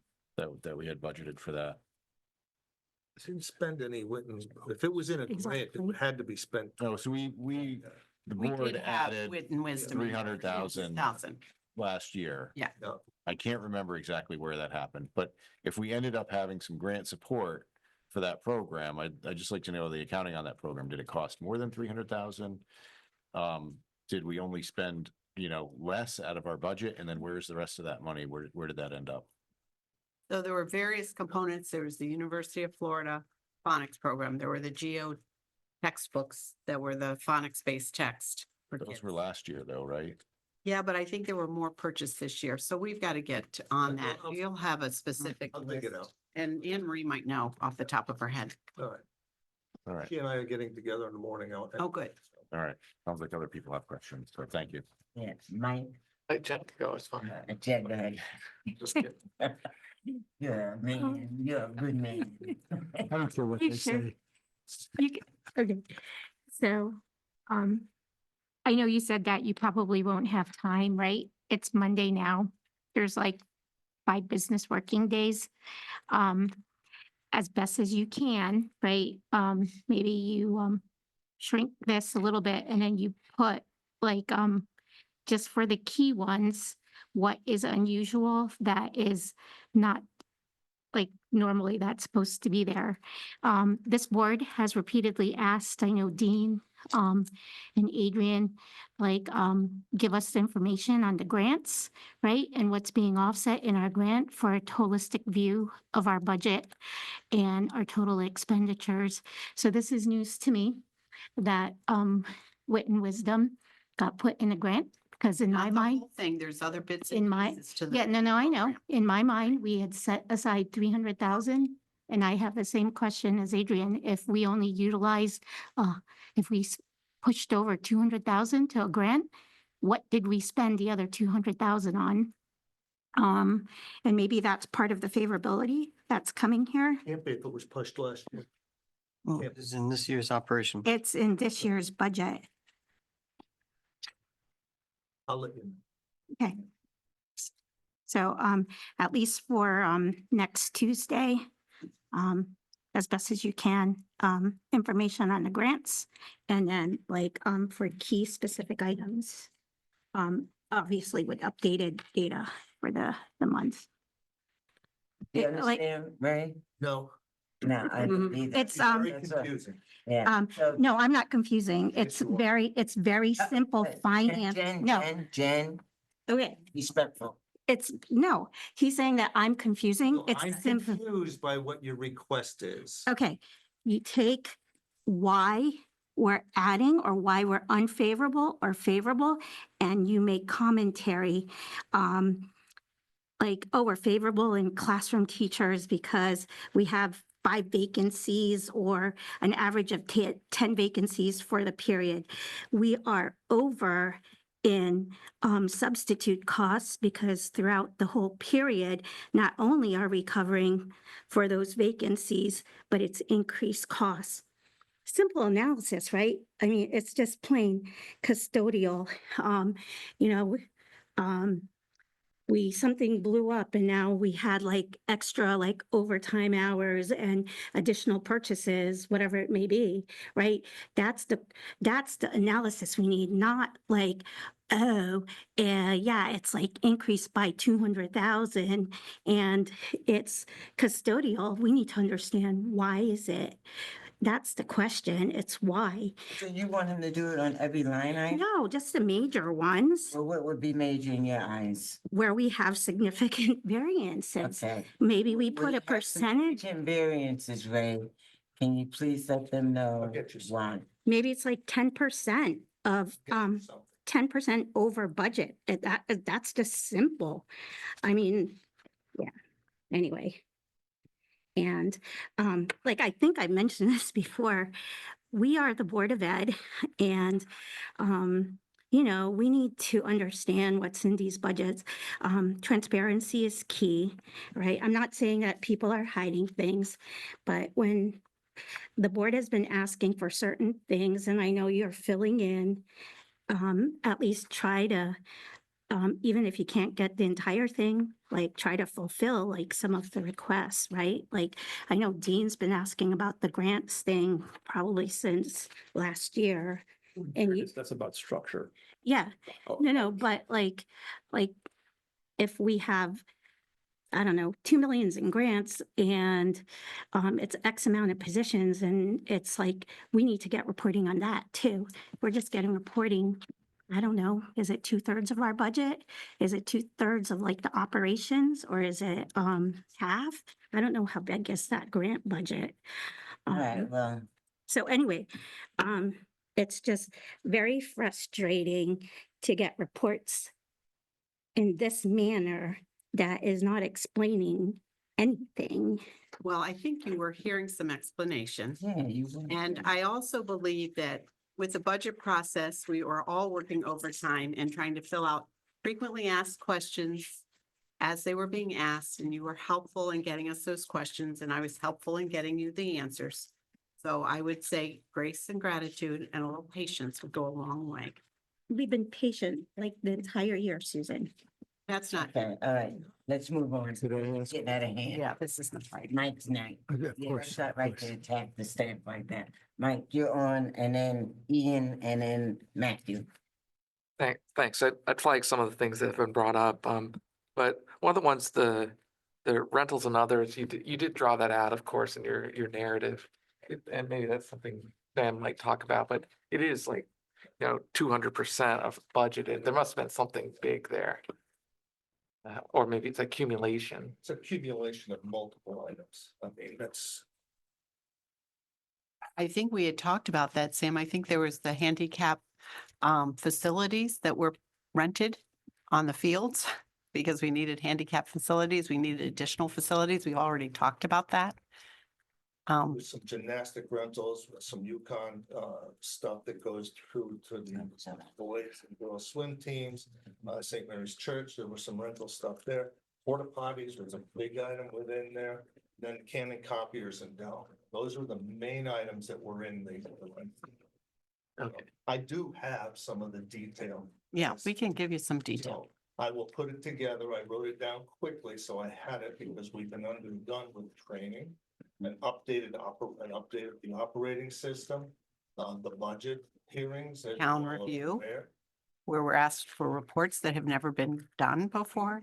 So we have Okay, but you could talk about that at Yeah. finance. But I'll talk about that at the finance subcommittee meeting. And then I'll just quickly note that when Jay was bringing up pupil transportation, one of the codes is 510, and that's regular pupil transportation. As you brought up, special ed transportation is quite expensive for the district, but here's the regular pupil transportation. So in the finance meeting, just kind of, I mean, that's not up by a big percent, but it's of course a large budget item. So There was one of the transportation lines that is up out of all of them, as you pointed out. And the regular transportation line is up, and that's because there was an increase in midday pickups as well as late buses that helped drive some of that. Okay. You know. And then I'm gonna switch to kind of towards, it's the end of the second page and the third page as well. This is monies that at least to date don't look like they have been spent. What line Like, are you on, Mike? huh? Are you on a line? Yeah, I mean, for instance, it kind of fits together like 588 field trips. Mhm. We spent 25% of that. And I'm wondering are we gonna come in under budget on that at the end of the year, for instance, or like by that much? Or We is have it a lot just, of field trips going on Yeah, right now. I just signed off. Yeah. Buku. A lot are in the fall and in the spring. So- So we are doing field trips now. so are we, like, we're not gonna come in at like 50% or something, we're gonna spend that out? We're gonna spend Okay, It'll majority get of it. spent down, but- maybe not all of it. I mean, right now, remember that 500,000 I mentioned, it's a dynamic number. It changed today since last Friday. And it's going to continue to change as we spend down throughout the next, 6-8 weeks. yeah. And then these other ones are, besides field trips, these all, they feel like supplies to me, broadly speaking, classroom supplies. And at this point in the year, I'm kind of surprised to see, like, for instance, 602 science. It's only 39% expended. And that's on that second page. And then you go to the third page. This one's a smaller budget, but mathematics supplies 617. It's 6% expended at this point, according to these numbers. Other plus supplies 619, 23%. 623 libraries, 21% consumed. I can actually answer that one, Michael. And then the library books was 645, 23. Yeah. But that's actually very easy to respond to. About when I pulled this budget back off the last meeting. Yeah. One of the things Susan and I did was say, hey, slow down your spend And prioritize and prioritize what you need right now. requests. Until we get our arms around the budget. Now that, as of this past week, that has changed. We know what we have, we know what, we can literally start spending some of these supply lines. And I think like the librarians had come up with their list of books and they were just holding on to them and getting ready. So we have started releasing that and saying, go ahead and get those library books, go ahead and get some of those supplies that you had needed. Yeah, and And the bid, matter of fact, speaking of supplies, I know Nicole just put the bid program back out to the floor because we had to, the other thing is we had to wait before we put the bid out until the new operating system got pushed out, and that was just pushed out today. So everything was kind of put on hold because we didn't want it to blow up and have to do thousands of lines all over again. yeah, and so thank you both for that explanation. I brought it up because it's been brought up in terms of the new budget deliberations. Seeing that a lot of the supply lines hadn't been even close to fully extended, but that was strategic, I guess, and sensible because there's supplies for next year anyway. Yes. Or you know, And I think I had responded to the board or not next year, but they can still be about of use. that confusion that they were using the FY 25 estimated column and the estimated number was actually back in September. So we hadn't really started spending at all. So those weren't like dollars we weren't going to use. They just hadn't been used yet.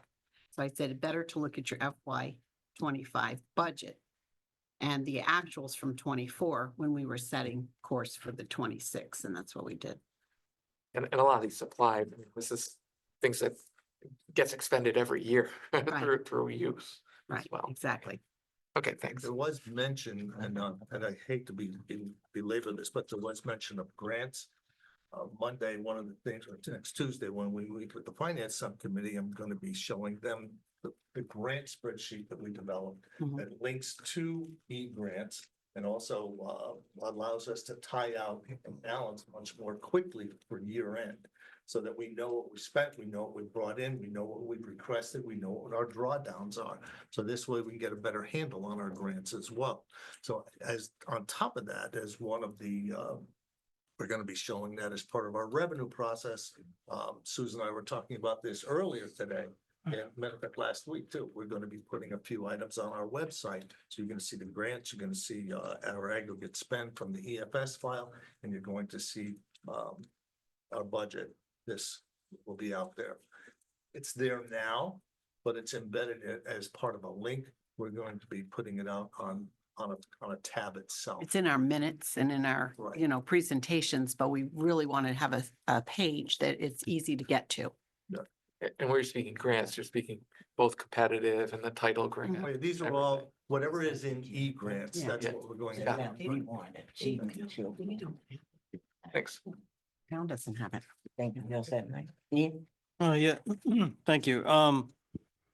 So I just, I do share a number of concerns and frustrations that have been already mentioned by a number of board members. In particular, I just wanted to lend support to, Jay's notes on the health insurance dashboard. I mean, it does, I'm not saying correlation is causation, but I mean, we seem to have started losing. We started to, we stopped getting good information from the town around about the time we started asking about the health insurance, asking for more detail. And when we started meeting with MDG and looking at the state program and all the other stuff, you know, and I remember asking like, can we get like a more articulated report as far as like looking at the health insurance accounts as like a bank statement, you know, debits and withdrawals, and credits. And again, it just seems like we've gone the opposite direction on the health insurance stuff, which is a huge driver as part of our budget.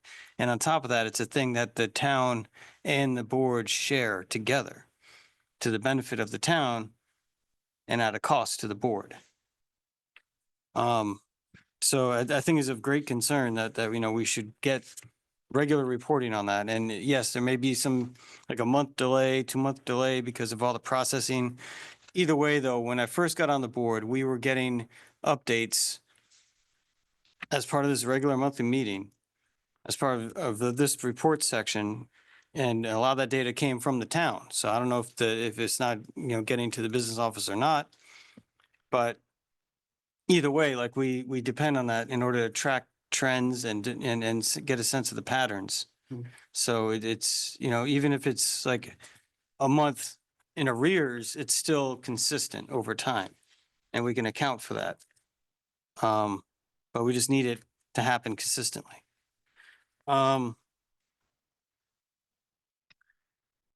Listening to Jen's concerns about this sheet, I had a thought. And I agree, I think it'd be incredibly helpful and save a lot of time if there were an extra column on the left here that had sort of like a short blurb of like, you know, say 10%. I think 10% is a good, you know, even number to conceive of as an over under variance of whatever the trend is. But maybe instead of doing portrait, just do landscape and have like an extra column over here with this, you know, a wide column for notes. That, you know, if there's a certain driver that, you know, whatever you have written down there and you communicate verbally when we ask, throw in a couple little blurbs there of like what the key drivers are. That way it could save you time, save us time, and, you know, it'd be a document of reference for us to kind of go back to. That could be one way, you know, we move forward from this issue. Or codes with footnotes, Right, codes with endnotes. right. I was just thinking ease of access. More was- room that way. Yeah, that's true. I have an appendix sheet where there's codes that detach back. I think you've done that before with lots of things. Yeah. I'm just saying, like, you know, there's a lot of back and forth and, you know, it could just ease. I'm Communication. Ryan, I'll do what you need. Okay. And grant reporting, yes, I'm 100% on board. It'd be great to get, again, like sort of a running report. So if there's something that we're developing on the website, that's good to hear. I think that's good to be completely 100% transparent about, show where it went. My memory is also of the same, that we allocated $300,000 into the operation budgets of this active school year in order to pay for wit and wisdom. And if that got re-articulated somehow, then definitely we need to know that. And, you know, that correlates also with the interest of, you know, where the money did get allocated to, if it was not, if the operational money wasn't completely spent on wit and wisdom, then where did it go? Or is it being held in reserve as an emergency coverage for one of these other areas that's over? And that sort of correlates to my ultimate, the other referral I mentioned to the finance report that we can talk about later, but tracking the staffing positions and if there's unfilled positions, you know, what happens to that money at the end of the year? Thank you. Ray, did you finish with your report? Did you go over, I'm done. you done? Okay. All right, thank you, Ray. Thank you, Ray. Safe Thank- travels thank- home. Yeah. And we thank you for, I just wanted to express one thing more. I've made no secret of the fact that finance is far from my strongest suit. And as questions were raised, Ray would say, well, this is for this reason, and on this one, we're going to have to move this out, and this one, we're going to have to make an adjustment. I understood all the words. I really did. And I don't in any way doubt the veracity of what you're saying. But it leaves me with a document that I don't understand. And my real concern is not my understanding of this document. My real concern is we have a new finance director. And, you know, we've heard that we couldn't do it for this reason. We had the budget problem. We had the operations problem. We have a lot of reasons why we didn't get the answers, and I understand they're true. But we've got to give this new finance director a quote clean budget, something that she can look at and understand clearly, because Ray's going to be here for a while to help her out, but he's not going to be here forever. So I don't know what I'm asking for, but it's not working right now. That's all I can say. It's not working. We need help. And I'm not accusing anybody of anything. We just need to get ready for this new finance director. Thank you. Not to interrupt you, but I will say this much. Over the last 4 or 5 days, I've been in contact with multiple directors of finance and business managers. The format that you see in front of you is 99.9% identical to every other district out there. So, I mean, if there's something I need to do, which I'll try to help out and explain things a little better, then I'll do it. But the format itself, 99% of every district is using this format. I gotta believe you because I'm ignorant, No, I'm not trying to say anything bad about anybody.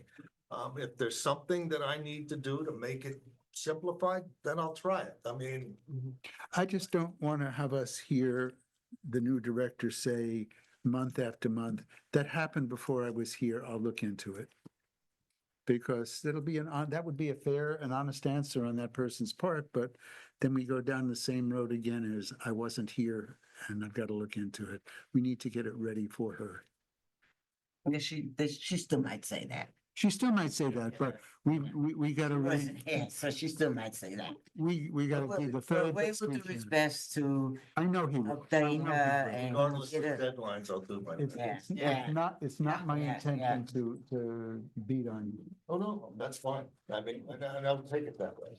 I mean, I'll try to do the best I can to get you what you need. Yeah, Well, I appreciate it, Ray, because you always have been there by our side to get us what we need.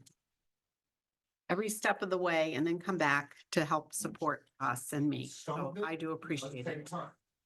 Yeah, So, Well, we've already started a few of these, so we'll have them ready for Tuesday. Tuesday. Yeah. what my mother would have told me, Ray, is what would you have done if Ray weren't here?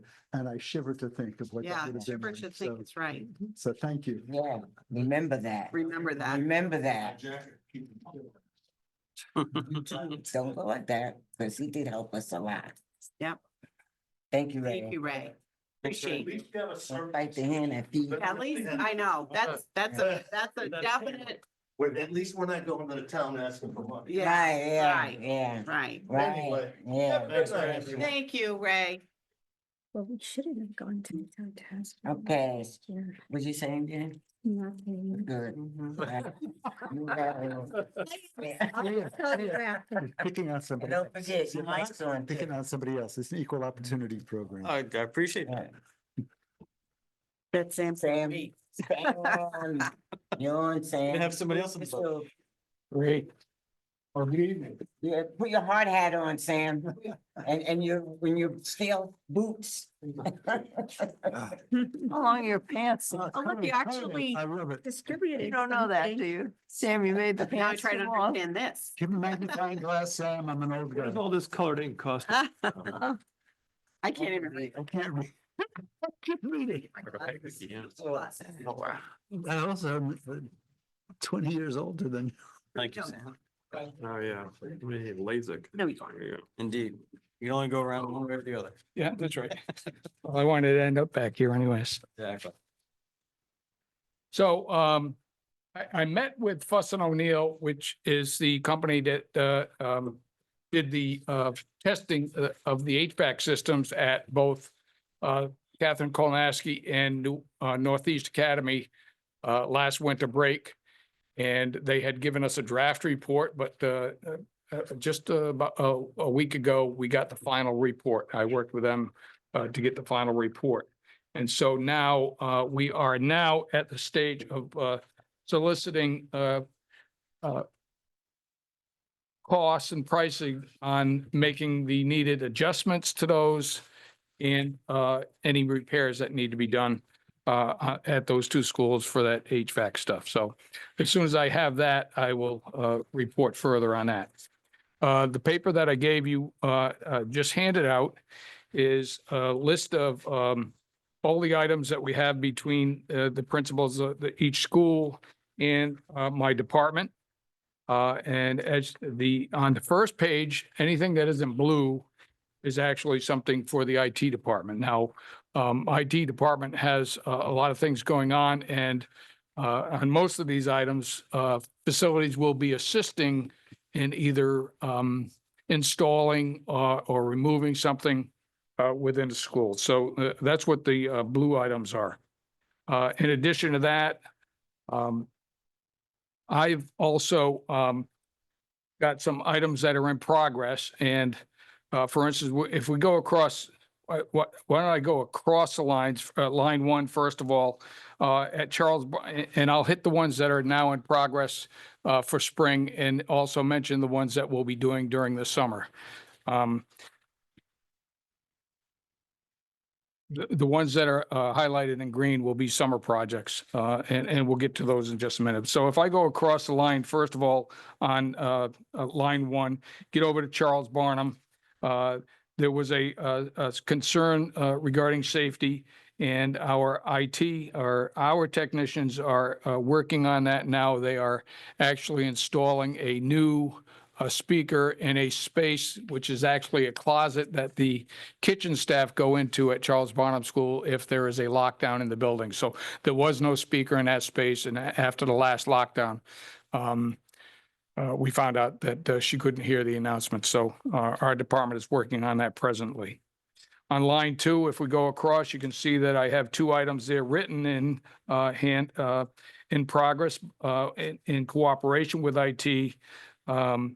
Those are the Comlet systems at both the Catherine Kolnaski and NEA. Those are the buzzers that are outside that have the cameras. So there are some problems with those. And we found that there was actually an IT problem, whether it was caused by an electrical event of some sort. We're not positive, but both my staff and IT are working on those two presently. They're working on it again today. But they do lock, so that you can, either swipe in or, wait, so that interior. That's correct. Yep. Interior, but they're locked. Yes, So that was a real big priority for us to get done. right. But the secretary can't always see who is out there ringing the buzzer. So without getting up and actually looking out the window. So we're working on that continuously. On to line three.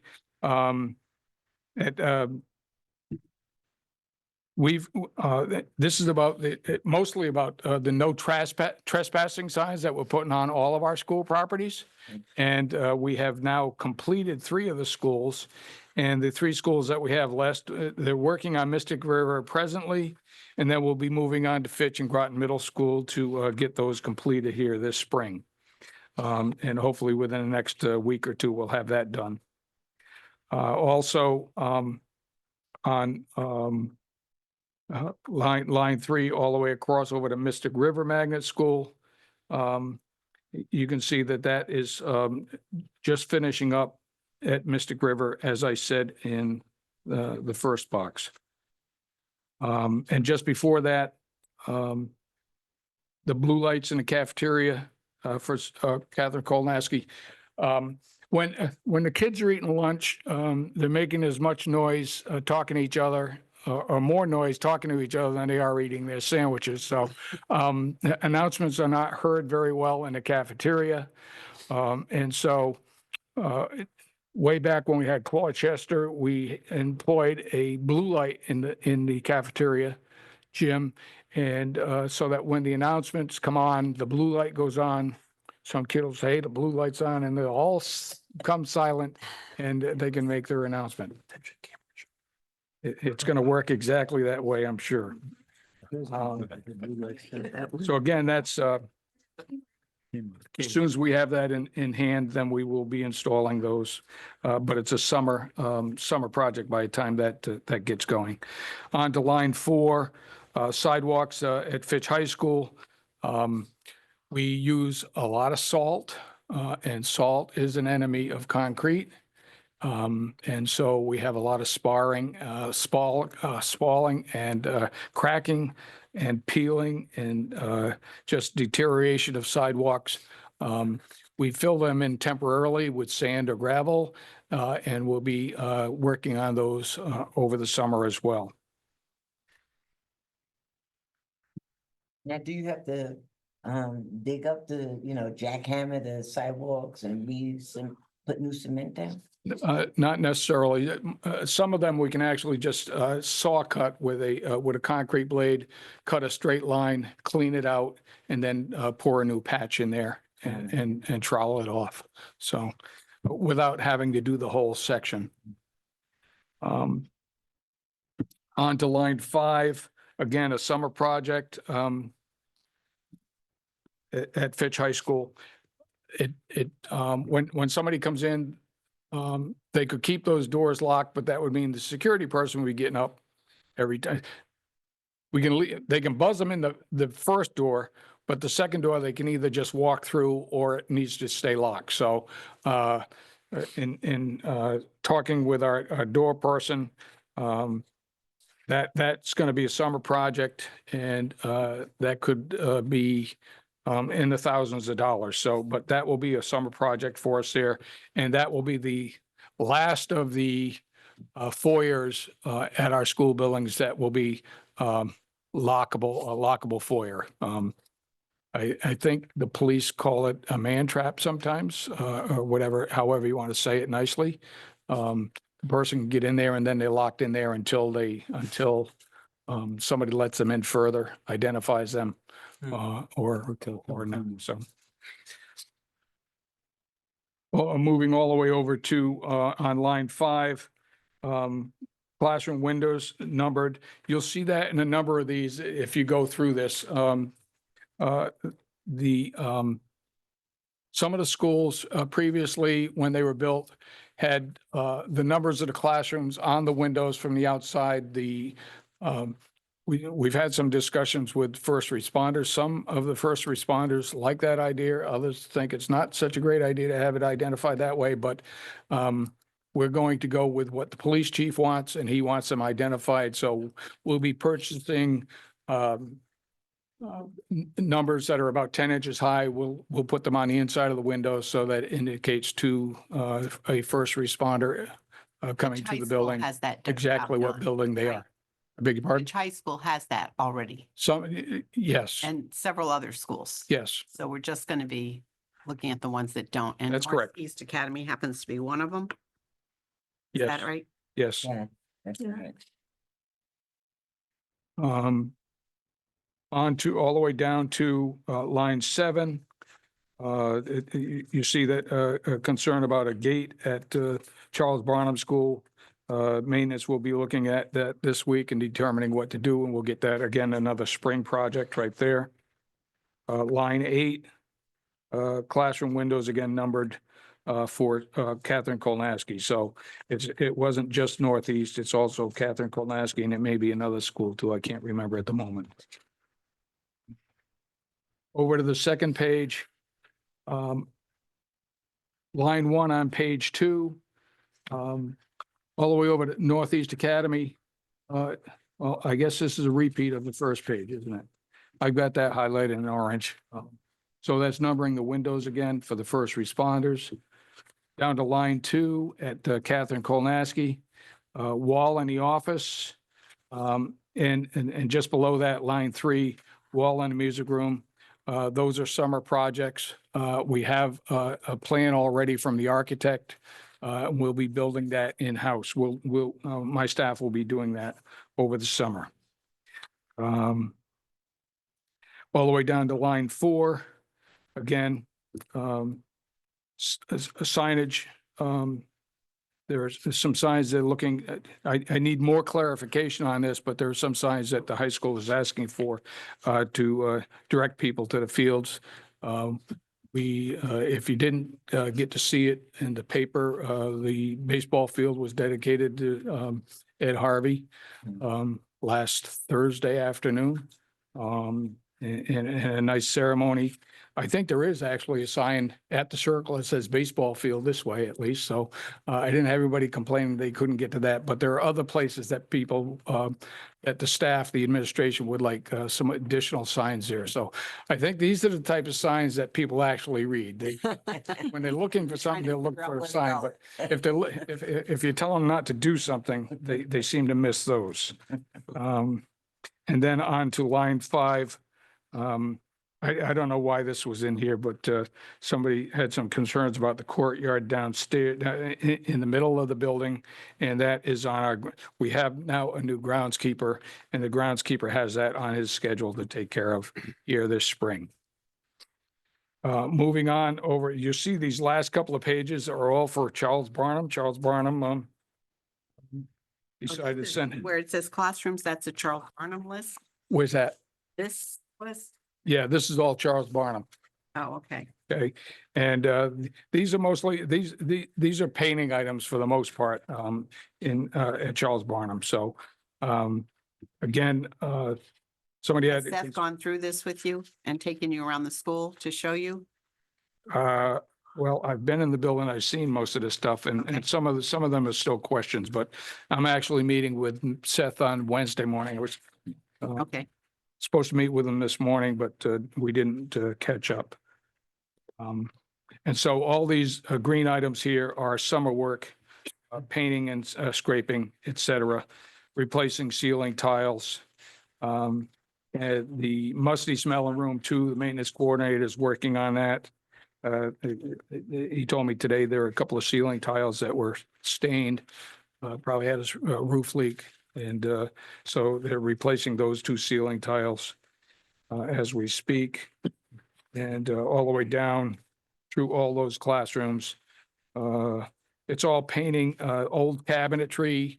The building's the oldest in the district that we're using presently.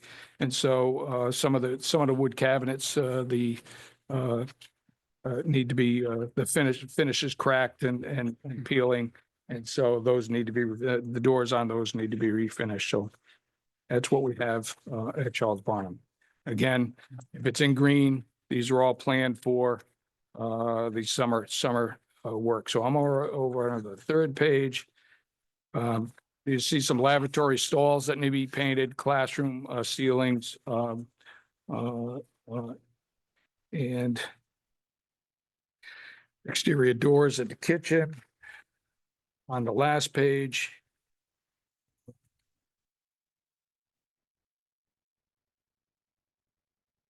so I got to paint the yellow wall in the nurse's office. I guess she doesn't like the yellow or something there. I'll look at that and find a more pleasant color for the nurse's office, I guess. So that's what I have presently for, now this doesn't mean that we're not going to do our normal and regular maintenance work. These are in addition to the standard items that we do every summer and spring as we With our continue to buildings get being full. daily work orders. Yeah, and with each of our buildings being responsive to the community, having the summer camps for the community, having our summer camps and summer programs and treehouse. So it's still a very busy place and there's a workaround schedule to make sure that all hands on deck so that we get those schools really beautiful and ready for the start of the school year. Yeah, so working around vacation schedules with the maintenance custodial staff. Every school has events going on in it. The high school's busy all summer long with athletics and all kinds of, in summer school. All the schools have something going on in them and so we'll be working around that to get these items done. Do you have an extra one that we can put in Jay's packet? You said this Friday. Yeah, we'll make sure we have, you can give it to Joyce and we'll make sure we, Yeah. and Joan will be asking for Put it in too. Jay's Yeah. packet. I'll make a comment. Before we share this, can we redact any of the security ones, especially like the cameras and stuff? I don't want the general public to know where we have open issues. Yeah, that's true. I mean, this should be an internal Yeah. document. I don't know that we should showcase it. It's okay for the board to I know, but wasn't showing it to anybody. yeah, no, but I'm saying if it goes in our, Like in our notes. Oh, Yeah. the minutes. Yeah, not Yeah. Not in the Don't put minutes. it- Yeah, no, or redact like everything Yeah. that's security Yeah, related. Yeah, I don't They think, don't put I it- don't think it indicated where the, where Some the, of them did, right? Like camera, Well, top Oh, right corner, top right corner. to be careful. yeah. Well, I can tell you the kids forget about where the cameras are very quickly. Yeah, no, but I'm Right. talking about like, These do identify. Young couples forget where those cameras are very fast. Wherever you see anything that is security related, just don't, yeah, or let's it out. not put it at all. put it on the website. Yeah, But save one for Jay, so we can put Give one the in Sharpie Jay's treatment. packet. yeah. Will do. Ian? I just wanted to compliment you, Sam, on the spreadsheet. It is, makes it very easy to Good idea. understand, like all the different locations and, the state of play of all these things. And priority level. Very easy to refer to. My only question is, should we have, or suggestion, comment, whatever you want to call it, should there be an extra column or two for central office and Mary Morrison locations? Since we're still kind of using those for overall operations? Yeah, I can put something together for that. Okay. Yeah. But I really. Yeah, I'll do a separate sheet. This layout is for them great. too. Very easy to follow along. And that's thanks to the administration and to my secretary, who doesn't like to be called an administrative assistant. She still wants to be called a secretary, Okay, Lauren Lyon. Yeah, Yeah, that's true. this is He's fantastic. very helpful with Thank that. you. thank you, Sam. Any questions or other, Dean? So the laundry list for Charles Barnum, I know it's the oldest school. Do we have similar lists or other schools, similar little to-do lists for other schools? Yeah, some of our new schools were built with sheetrock walls. Mhm. And even though the directive was not to tape things on sheetrock walls, it was done and people tore them off, which tears the sheetrock wall, sheetrock paper off the Right. sheetrock. So some of our schools are, that's one of the other items that we have, we're hoping to get to after we get these other items done. So Especially in new schools, but it's kind of a shame that you have almost brand new schools that are looking shabby in a couple of spots. So does the fact that you've got the Charles Barnum list, does that mean that you're gonna run through that first? Not that you're not gonna maintain the other buildings, but the to-do list for Charles Barnum by room by room by room. Are you gonna hit Charles Barnum first? Yes. Okay.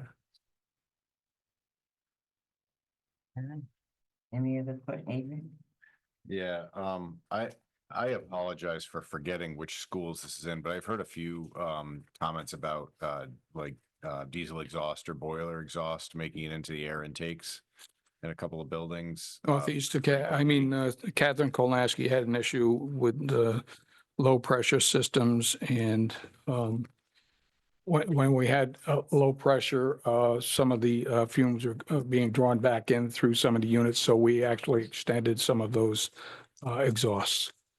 All right, so that's been, was it just one school? I believe I heard it was a couple. No, Northeast and CK, Northeast and Yeah, Catherine. Northeast was Kolnaski. the other one. So Yeah. you extended Yes. basically the exhaust. Yeah, in those back to the areas that they boilers. had complaints about, yes. All right, so that's been resolved, basically. Well, we haven't had any complaints since we extended them. Oh, all right. All right, great. Yeah, that's good. And my comment was going to be asking for this, so thank you. Are the building administrators going to have access to this? They gave it to us. A lot of that was given to us by the administrators. All He right. created a Google. But do It's they have- compilation Do they from- have access to like how this gets changed and what's on the list? I'll be sharing my comments with them. All right. We have a principals meeting coming up, all principals, that we can kind of review this too. I put in responses to almost all the questions, so All right. I'll be sharing that with the principals. All right, great. Thank you. Sam, I see one thing on your list, for Thames River Magnet School, that you wrote you need board clarification about the charging station. Well, I guess, I'm still not clear as to what we're doing about that. Because I've heard some people say that teachers should be able to charge their cars there, and so we should leave them on during the day for teachers and just have a sign that says nobody else is allowed there. That isn't my opinion, but that's somebody else's opinion. So I guess, did we ever take did you ever give me a directive? I don't think we do. I think I'm looking for a directive on that. Okay, so we'll go around now and see what we can come up with. Get it, right? Yeah, I think actually some guidance is with the trespassing side, say like no trespassing during school hours, right? Like, but you could put something only for use during school hours for these, right? Because the big problem is when people are plugging in and leaving it overnight, coming back. I think that's where much of the That's the like, big expense, yes. yeah, like I think that's is it Mystic River? I think there's a tendency to do that at least, maybe the others too. So what are you suggesting, Mike? Leave them as is, put on a sign that says, only for use during school hours or something like that. Or you could strengthen it only for use by the school community during school hours, something like that. And see if that alleviates it, you know, or you could say trespassing after school hours or Smile, something grab like candid that. camera. Yeah, or no, yeah, no If your parking. car isn't here in the morning, you'll know it's been towed. Huh? That's a, put a sign up, I'm sorry, put a sign up that says, if your car's been towed, call this number. Just a little Say, hint. charging station closes at this time. Right. What do you say, Dean? Cars towed. Oh, I say, yeah, no after hours, because I mean, what's that for? And yeah, so it's a sign talking about the hours. I wish we just shut it off, but that's another issue. Sign regarding the hours, and then, yeah, maybe something that says, you know, if your car's been towed, call, you know, Groton Auto Body or something like that. Ian, what do you say? No, I'm leaning towards Dean's position on this one. I think it's fair. Matthew? Staff only during the day. Three of a kind. And, sorry, I just want to clarify, Go ahead, a yeah. blend between Michael and Dean's of like staff only during daytime hours, and then after a certain time that school operations cease, including for like after school hour activities, then saying like, you know, this station is closed at a certain time, and if your car is missing, here's where you find it. Can you turn off the power easily? So Can we hear? is that something that the custodian is capable of doing on a daily basis? I have to look at it a little more detail, but we could do it. We could figure out how to do it. But that probably would be the easiest way to do it. They're not going to plug it in a second time. Right. So you're for staff only during the hours of 9 to 3 and anybody else from 3 to, I don't know, 6? Whatever hours you guys think for operations, that's above my pay grade. I think we put a no trespassing sign. It's not your turn yet. Jen? I know you don't agree with it, but I feel like we can let the staff park there. Overnight? No, Oh. during school. I'm going out to hours. get my electric car tonight. I'm saying staff only during the day, right? Yeah, Is that what you guys? yes, I like what you said. Yes. exactly. Yeah, Yes, staff so- only, Or, 9 to 3, yeah, and then what? anyone from 3 to 6, Anyone that'll from be 3 to like 6, yeah. people visiting for, Yeah. you know, Yeah. sports And or. if we were able to shut it off easily within operations at 6 o'clock, Yeah. I think that's reasonable. You know, just like, and that would be the passive way to but it's end 6, the issue. Yeah. But it's in 6 fact, You have angry people coming about their car being towed. We can't tow it though. That's a police sign. Yeah. is 6 o'clock, does that mean your staff would need to come back? At night? If we put, it ends at. Oh, no, we have custodial staff or maintenance Okay, people that can do that. okay, I just didn't want them to have to come back just to No, remember. we have staff on So second it's shift, like so. we ended at the school day, so that, I've got a holiday late timer we could do. okay. And that's Monday through Friday. No weekends. Just for the record, we do have staff badges, by the way. Andrew? Yeah, You do. I don't want, and nobody wants to hear this, but I was a teacher, so I can say it. Why am I paying for gas and you're plugging in your car? Wait a minute. No, Because you're not one of the good people. no, You know what? no. I'm paying for gas. You're plugging in your car? No. Well, that's your choice to have a gas car. You could buy an electric car. And you'll never have to buy gas. You have choices. Yeah. I know. Then your turn. Well, I think what we really want to have happen is to reduce our electric bill with these things. And I also think that we don't want trespassers or the public on our parking lots because we've been told by the principals, it's a safety concern that because we're coming and going at will. Overnight, they're leaving their cars, they're coming and getting them, they're sitting there watching the kids on the playground. I've heard that. So it's like, I think we really need to shut down operations of having anybody trespassing. So my attitude is no trespassing. Parking is for staff only and just leave it at that. And if we have to, you know, for all hours, day and night. And then I think if we have to shut it down every day at a certain time after school, So So you're that saying people- no parking in the, like at Thames River, right? Are you saying no parking in that lot at all? So if I wanna come with my kids after school and put them in the playground, I can't park? I gotta park on the street somewhere? Well, no, I guess I'm not really saying that. No Yeah, I don't think trespassing so. for public, Joe Public, but if they are families of ours. Well, they Well, go to but if they play Oh. pickleball at Fitch. We'll let you think about that some. Yeah. I personally think that no one's gonna pay attention to the no trespassing signs because Yes. so many people are there all the time anyway. But I agree with the sign, staff parking, day use only. And as far as turning them on and off, I think that your staff can just figure out if people are there, shut them off. You know, I mean, I think even if it happens on an irregular schedule, people will get the drift and like that they don't want to drive two cars there to park one and then leave. And then Do come we back say and the that- car is still not charged. The Oh. chargers are turned off at the end of the day. Yeah. But give an hour to the faculty that might be wanting to stay. Yeah. Yeah, I think 6 p.m.-ish. I think I'm going with my 3 to 6. But go ahead, Mike. Yeah, I like broadening it from school staff to school community. Mhm. But I also want to say that Groton is an environmental justice community. And part of that is like this community is disproportionately affected by many types of pollution.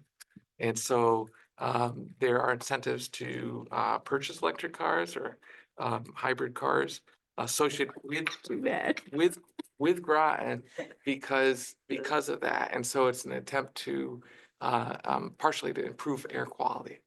And so I don't think in our, like, the electricity bills are going up and up and up, we shouldn't be subsidizing that, but just these were put in for partially for that reason, to promote like moving forward with how we think about transportation and some of what we do at school, much of what we do at school is even outside of the classroom is for educational purposes, right? Right. And so having that option gets people thinking about that. I don't think we should have someone park there every day, overnight, things like that, but it does have an instructive value as well.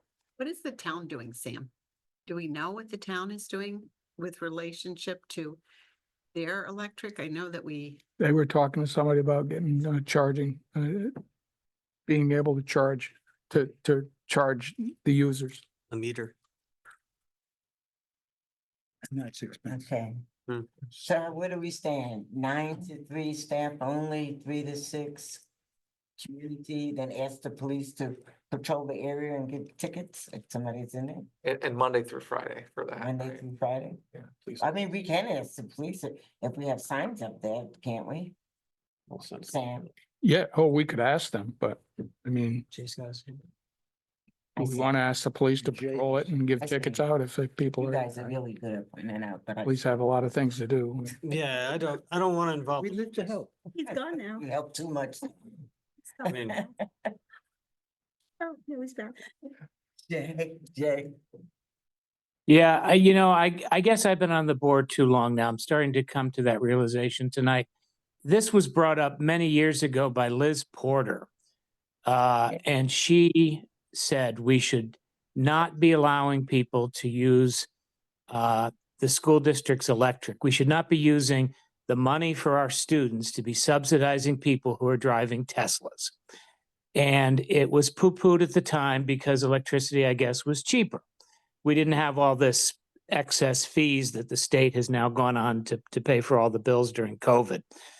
I think we either find a way to monetize it like the town is doing, which is the smart way, because we also have to pay for these vandalized charging cables. And other than that, just turn off the breaker. We should not be subsidizing this. We fight for every penny that we get for the kids, and we shouldn't be charging Teslas for free. or any electric vehicle. When the cables are destroyed, it's a minimum of $2,500 to fix them. Yeah, but you haven't been fixing them, right? Oh, yeah. Well, I haven't been fixing them recently. No, I haven't been spending any more money. Maybe that's the solution. Just let them. All right, so. All right, where do we go from here? Let's give Sam some kind of direction tonight. I say nothing, honey. Tesla dealers. Turn them off for the summer. Turn it off for the summer. Turn them off for the summer. Turn it off after hours. Forget what the hours are. Right. Yeah, I agree with like turning off after hours and, With a sign. with this, yeah, I mean, sure, we can put a sign up saying, you know, Alright, so we what the got, hours are and who they're for. Only? No. No. No, that's the whole thing we're hearing. That's not community use. We're subsidizing Staff. at the cost of the kids. so now we're going staff only.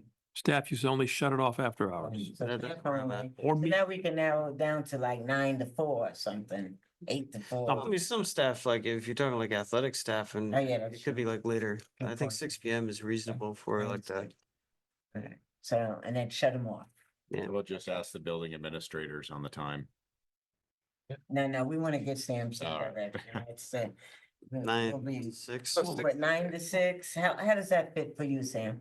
Who gets there? And at turn 9? them off. Well, yeah. All right, 9 to 4, Like 7? 9 to 4 would be better. 9 When to does 4? the staff have somebody- arrive, Sam? Wait, who gets there at 9? Everyone's there way earlier than that. 7:30. Okay. What time does staff show? Should we do it earlier, like 8 to 4? 7:30 to 4? 6, 7. Well, there aren't any at the high school, so they're not at the high school. Oh, yeah, so that the There's a lot of. elementary schools. I would say Nothing, 7. honey. Well, they can plug them in earlier. It'll just start charging when we turn them on, right? Oh, sorry. Ms. Bev, Sam knows what each school's routine is. Just trust him to do it. Oh, Give I time, trust just him. give him time to, when the faculty arrives, Yeah. till an hour and a half or two after the school We day. want to know too. I don't have trust issues. What about I trust 7 to them 7? all. I don't have trust issues, but we want, 7 to 7? people gonna want to know. 8 to 4? 7. Seven to seven. Middle school's there before 8. The middle schools have charging station. Yeah, a lot. Yeah, 7 to 4. 7 to 4, okay. Done. All those who think 7 to 4, we're not taking a vote, this is a consensus. This is not on the agenda to Yeah, I know. vote. What do you say, Ian? 7 to 4? If that's where the majority lands, then I'm all for it. If there's other feelings, then I'm open to debate, but I do want to just kind of move on. Okay. So 7 to 4, if that floats, then we go. Okay, what do you say, Dean? Until we find a better way, yes, 7 to 4. Okay. What do you say? Yep. Adrian? Yes. That's my guy, it's real short and sweet. Susan, you wanna Oh, go? wait, I think I'm with you. I'm with you. Nothing, honey, unless it turns the vote, and then I would go for the majority. Okay, I'm okay with that. 7 to 4. all right, 7 to 4. And what will the sign say? Uh, You better write it Let's- down. It'll just be a figure it out. transcript of They'll this. figure it out. I'll figure it out and I'll report back. They'll to- figure this out. Next Tuesday. Okay, and then turn them off after 4, Sam. Thank you. All right, committee reports, policy. Policy, Sam, you can go home for dinner now. Policy is having its meeting next week. I'm meeting with, Jody. I have it next week, the following, 13. May 13th. I'm sorry, the May 13th. That, for me, I'm already there. Okay, The 13th, but on this Wednesday at 2 PM, Jody Goler, I, and Clint are meeting to try to talk about the elements of an AI policy that they think are important. So we have a place of departure for the whole committee to add, subtract, delete, whatever. you good? I'm good. Okay, curriculum?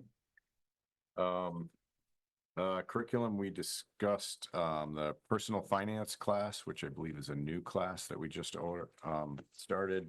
And, also, a 5-year plan for math improvement, which is, the plan is going now, but next year we're going to start to see some changes. We're giving the teachers a little bit of break or a little bit of time to focus reading this year. And then, later on in next year, there's going to be some investigation into math programs, potential math programs. And it's an element of the strategic plan that we are developing, so we know we want to bring that also to the whole board to talk about.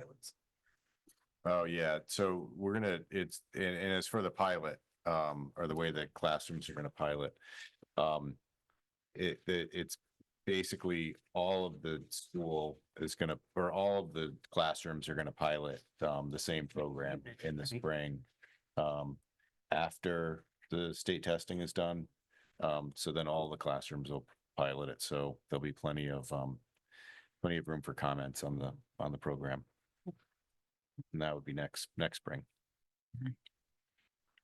Finance and facilities. Yes, so we met on April 1st, and it seems like a long, long, long time ago, honestly.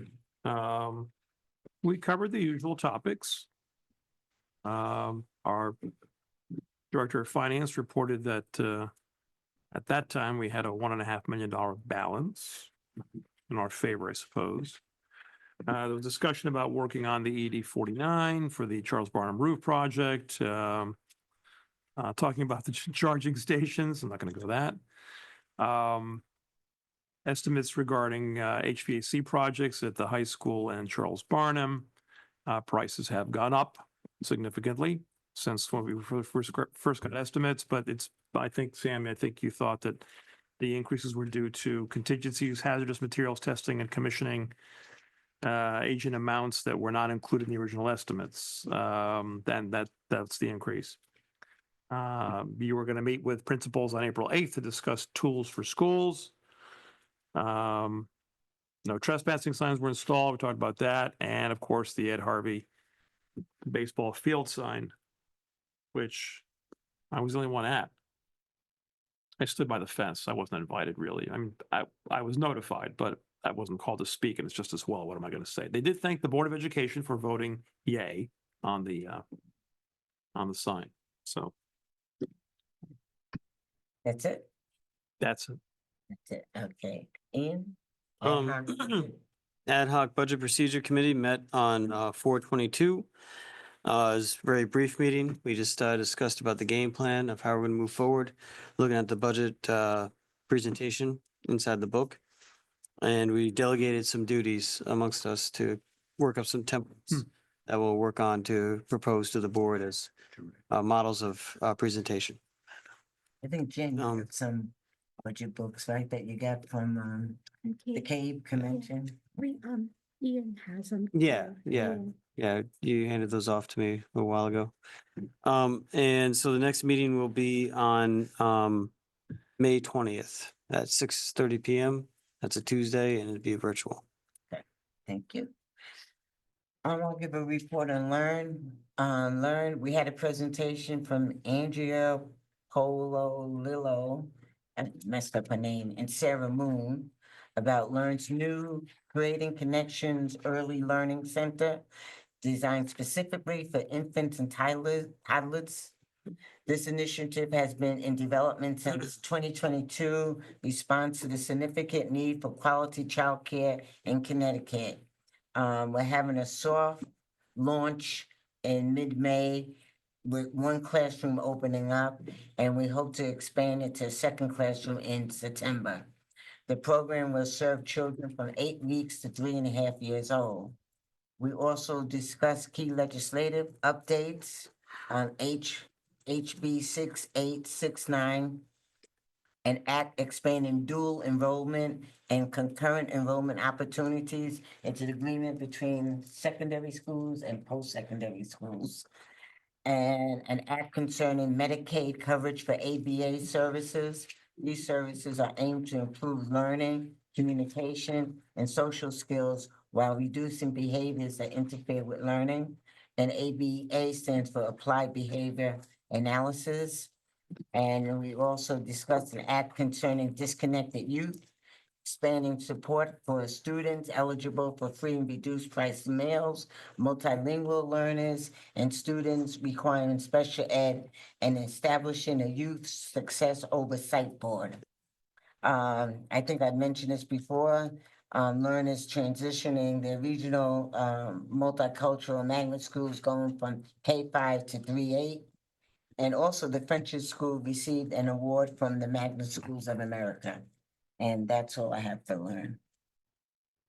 Athletic fields? Athletics fields met on April 17th, and I had a conflict of schedule, so I wasn't able to make it. But they discussed the Board of Ed and town field use agreement possibilities, the project priority recommendations, and the next steps in regarding the fields renovations across town. Along those lines, the town council did vote out of committee and I believe it's coming to the regular meeting. The idea of going forward with a referendum that would look at a 4-phase project over the 4 years, or possibly over 4 years. Looking at the $56 million project as a total, but broken up into 4 pieces, and they're working with the Athletic Fields Task Force to kind of figure out the best way to package that up. And it would be a series of referendums year after year. So the town would have to, progressively engage with the project every year and affirmatively move forward. So it's probably about as good a compromise step as we could have hoped for. Mike? Yeah, just a quick question on that. It seemed like the field house at Fitch was back on the table. Yes. Which is quite good to see. Yes, the whole thing is back on the table. And bathrooms and. Yeah. and everything. Wow, that's good. Yeah, so, and it's gonna be, and then the community's gonna have the opportunity to weigh in, which I think, my own opinion, is the best way to move forward. And it seems like a reasonable compromise. So, thank you for everyone that was involved with that. Trails, Next meeting is June. okay, library. I've nothing really to report from the library. There was an environmental expo last Saturday. There was some Groton Public Schools presence there. Okay. The state council on military children. Susan, I got lost in military housing, so I missed the crucial part. So if you would. I think most of the discussion was around the actual compact, which we have. It's state by state, but all states have signed on for this. So there were some case studies done. I think they discussed those. Groton tends to have a lot of knowledge around the compact, but I think it needs to be a continuous effort. I know we do trainings for counselors and administrators regionally, and a lot of towns don't realize the impact. So there was a little card that was given out, and I'll see if I can get extra cards about local areas and the number of students at each of those districts. I know that Kate Erickson was there, so she talked about making sure we discuss it at a Learn Superintendent's meeting so that they get the cards, and we'll expand everybody's knowledge base on that topic. I think that was really most of what was talked about. Thank you. And then reports around the room. Any questions? All right.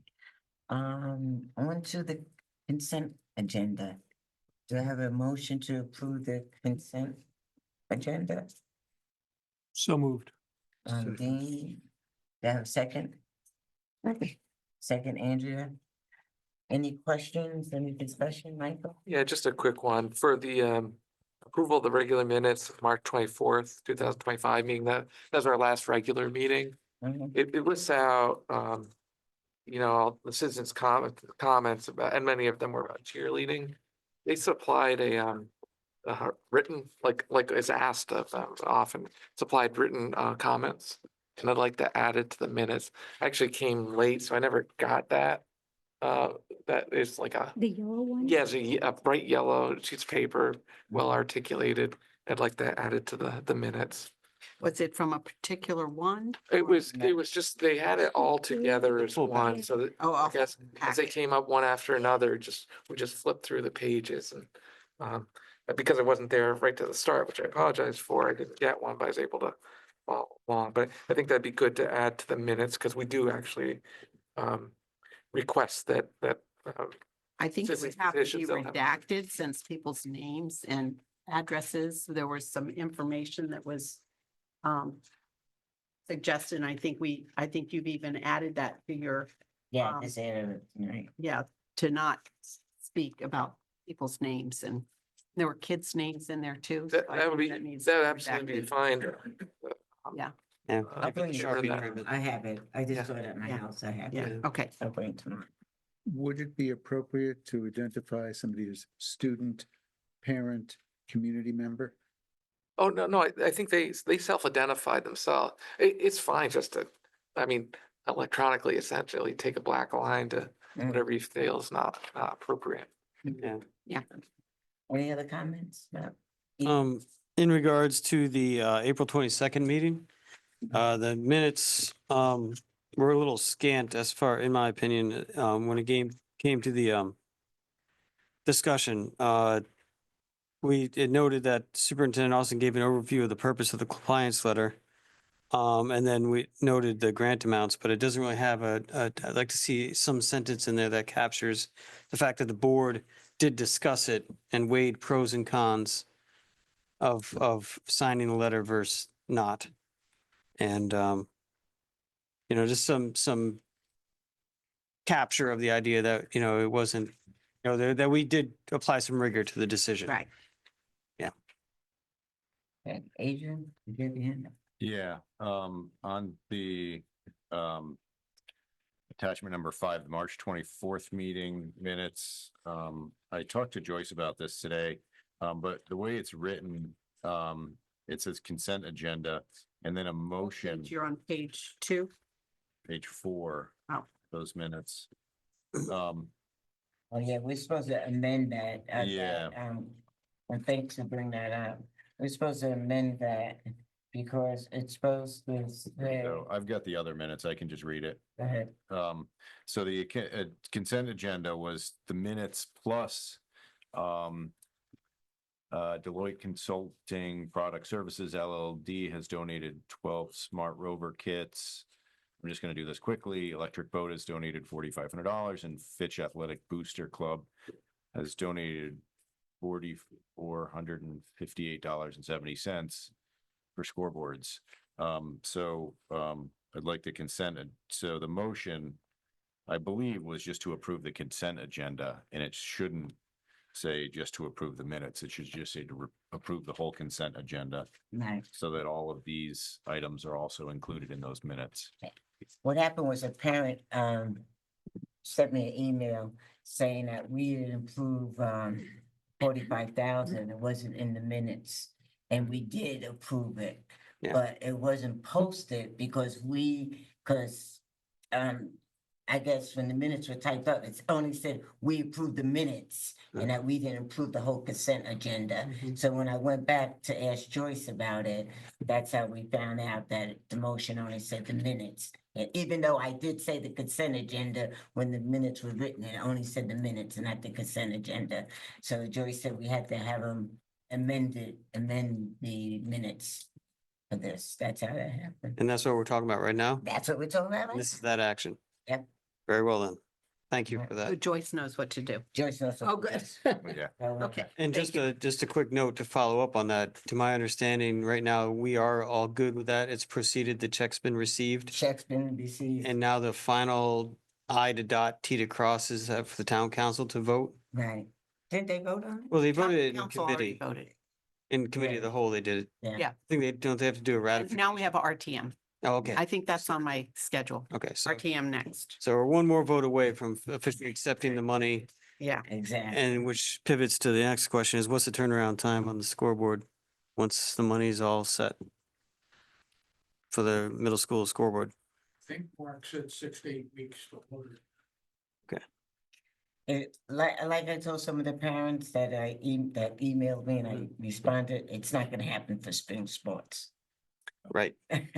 But by But next we do have fall, the money and we're moving forward. by next fall is a reasonable, Yeah, I but- hope. That would be expected. Okay, very good. And they need to know that there is a, town charter that has us go through this process anytime we receive a gift. So that's why it takes some more time. Mhm. Okay, so we have a motion and we have a second, so all those are in favor of the consent calendar as amended, say aye. Aye. Aye. Opposed? Thank you, Jay. Abstentions? Okay, all those in favor of the motion? What am I doing? Yeah, The consent motion. agenda. I don't know. I'll The approve amended that. motion. Oh, the amended this motion, there you go. Amended Say motion. aye. Aye. Aye. Aye. Okay, so. All right, next one, old business. Madam Chair, Yes, I don't want to put Adrian on the spot, but we did skip over the GEA AGSA meeting. oh, Is it too late to go back and It's give a never- report on that? On the agenda. Mhm. Is it on the agenda? See it. No, but it was, I mean, it's part of the committee reports. I mean, the State Council on Military Children wasn't on the agenda. Yeah, that's But true. I put it on our paper because I know that's part of the report. If you don't want to do it, that's fine. We could do it next month. Do it next month and we have We could time do it to next think about month. It's a quarterly meeting anyway, so. Yeah, all right, we do it next month. All right, old business, discussion and possible action regarding the second reading of policy P3160, transfer of funds between budget functions. Ian, you wanna make a motion? I'm directed to ask you, Ian, from Matthew. I'll take my orders. All right. You know. That's- I'll make a motion to approve policy P3160, transfer of funds between budget functions as a second reading. Do I have a second? Matthew, all right, you wanna talk about it, Matthew? No, I'm gonna let Ian talk about it. All right. Well, I have it projected up on the screen. Basically, this is the one that we already went over before as a first read, and the main point of contention had to do with the time frame. As far as like when the superintendent would provide notification of any transfer made under emergency circumstances to the board chair or designee. There was initially like a 24-hour suggestion, then a 48-hour. We had ended up on a 36-hour in the draft. And after much deliberation in the policy committee meeting, we came to a 1-week negotiated settlement just to get it out to the board as a second read and where we could, finalize that. And we did take off the last sentence of reporting requirements to the town council RTM, since us doing this in our public forum as we do is plenty accessible to the public and town council and RTM. All right, any questions or comments about the policy? Adrian? Yeah, so this doesn't say, am I reading the right one? You may be reading the ones in the minutes from the last meeting. Oh, So I did the same thing when I went through my agenda package, so so. I'm reading attachment 7. It just says, the board will, non-emergency transfers for the previous month in the monthly budget and expense report is the way it reads. And I thought it was going to be, from listening to that meeting, I thought it was going to be in a week or something as well. Am I reading that wrong or remembering it wrong? Superintendent by notification may transfer within 1 week of the incident. So the first paragraph has to do with just regular non-emergency transfers. And that second sentence says the superintendent with board approval may transfer any unexpended or uncontracted portion of any appropriation, school purposes for such itemized estimate. All right, yeah, sorry. All transfers of funds between budget accounts shall be recommended by the superintendent for board approval. So, and then receive written explanation. So to my understanding, and I believe that was the understanding of the policy committee, that there would be an approval process. And then once that approval process is completed, so the superintendent would propose a transfer to the board would approve it, and then it would happen, and then the full written explanation would occur in the next regular meeting. So it could happen at any time during like a cow, could be added to a cow session, I think. So it could be timely. All right. And then, one other question that's tangentially related, is there any policy on transfer between line items inside of? Funny you should ask. That is on our list for May 13th. That is on our list for me. And we've been doing some research, reaching out to CAVE to get some guidance on model policies. There is a draft that came out of the Ad hoc Budget Procedure Committee from last year that we've been, looking at. But there's some confusion over with the coding. What was in the policy manual historically that had to do with something that was similar to that was coded 3200. All right. But that's another subject. You're getting off track. Yeah, You're well, on that the was- Policy, Well, and it's late and you transgressing. to Well, some we other don't need to policy. know. I was just wondering if that was because it's kind of related to this. Okay, But, so we had an answer. Yes, they're looking into it. Yes, and we'll bring it up, we'll bring it up next month. Yeah, well, that's, all right, so, one other thing, so the one thing that I see is missing is actual expenditures. Because, you know, as we've seen, like line items can get, like the expenditures can go much higher than line items. And are there any controls on expenditures? Because to me, it doesn't seem that there's any controls at the end of the year that we have to be in budget on any individual lines anyway. So if we can overspend a line item, I mean, do we ever actually do this? Transfer budget functions? Transfer, Yeah, we've been doing it with Ray, you know, especially with the nurses. That was one example. yeah, but, And he just said that he has a few more to do. but like, Right. Yeah. you know, like substitutes or something like that. We'll use that as an example where we spent a lot more than we thought we were gonna spend. So we're just overspending that. Are we actually gonna change the budgeted amount?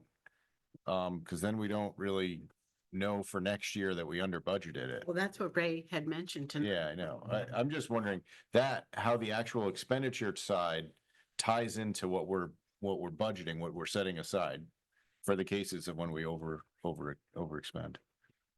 So If I may? that's my question, how that works. I think, to my mind, I think that may actually just have to become a different policy. Like that may be a separate policy that has to do with expenditures. As opposed to, this is just transfer to cover any sort of overages. So I think expenditures might be a different category. Answer your. It'd be hard to do both in one. To answer your question, it has not been discussed in this framework. Right. I can see some advantages of it. I'm not going to get into a discussion, I promise. I can see some advantages. I see some problems with it. But if that's the will of the board, we can certainly take it up at some point. Sure. And we do have a new business manager coming on board, so I think Yeah. we need to also give her, you know, some chances to Absolutely. help. Yeah, but we, Mike, Yeah, just quickly, so it refers to the monthly budget and expense report, all capitals. We get a monthly finance report. Are they the same thing? I mean, it might just be semantics, It but could be semantics. I don't know if we just wanted to call it the finance report. Seems like that's what we get. I'm comfortable with that if you were, Ian. What's that? Call it monthly finance report. Call it a finance report? Yeah, I'm okay with making that But we change. need to make a formal amendment, or can we just do that? It's not final, right? That's just a first draft. This would be the It's second. just the second reading, yeah. Yeah, so I think we'd You have to make an amendment. We amend the main motion to strike out budget and expense and replace that text with finance. Do I have a second? Second. You mean finance report, right? Yeah, so it says monthly budget and expense report. Now it will say monthly finance report. Second. Any discussion? All those in favor of the, go ahead. Yeah. Do you want monthly capitalized? I mean, that's little, but Oh, come on, man. no, I'm serious, actually. Like, Do we italicize it? No, no, I'm serious. Just like it's the finance report. Capitalized monthly? No. No. Yeah. So it's not capitalized. All right, so monthly is not capitalized. Okay, all those in favor of the amendment, say aye. Aye. Opposed? Aye. Abstentions? Thank you, Jay. Okay, any more discussion? All right, all those in favor of the amended policy P3160, say aye. Aye. Aye. Oppose? Abstentions? Approved. Okay.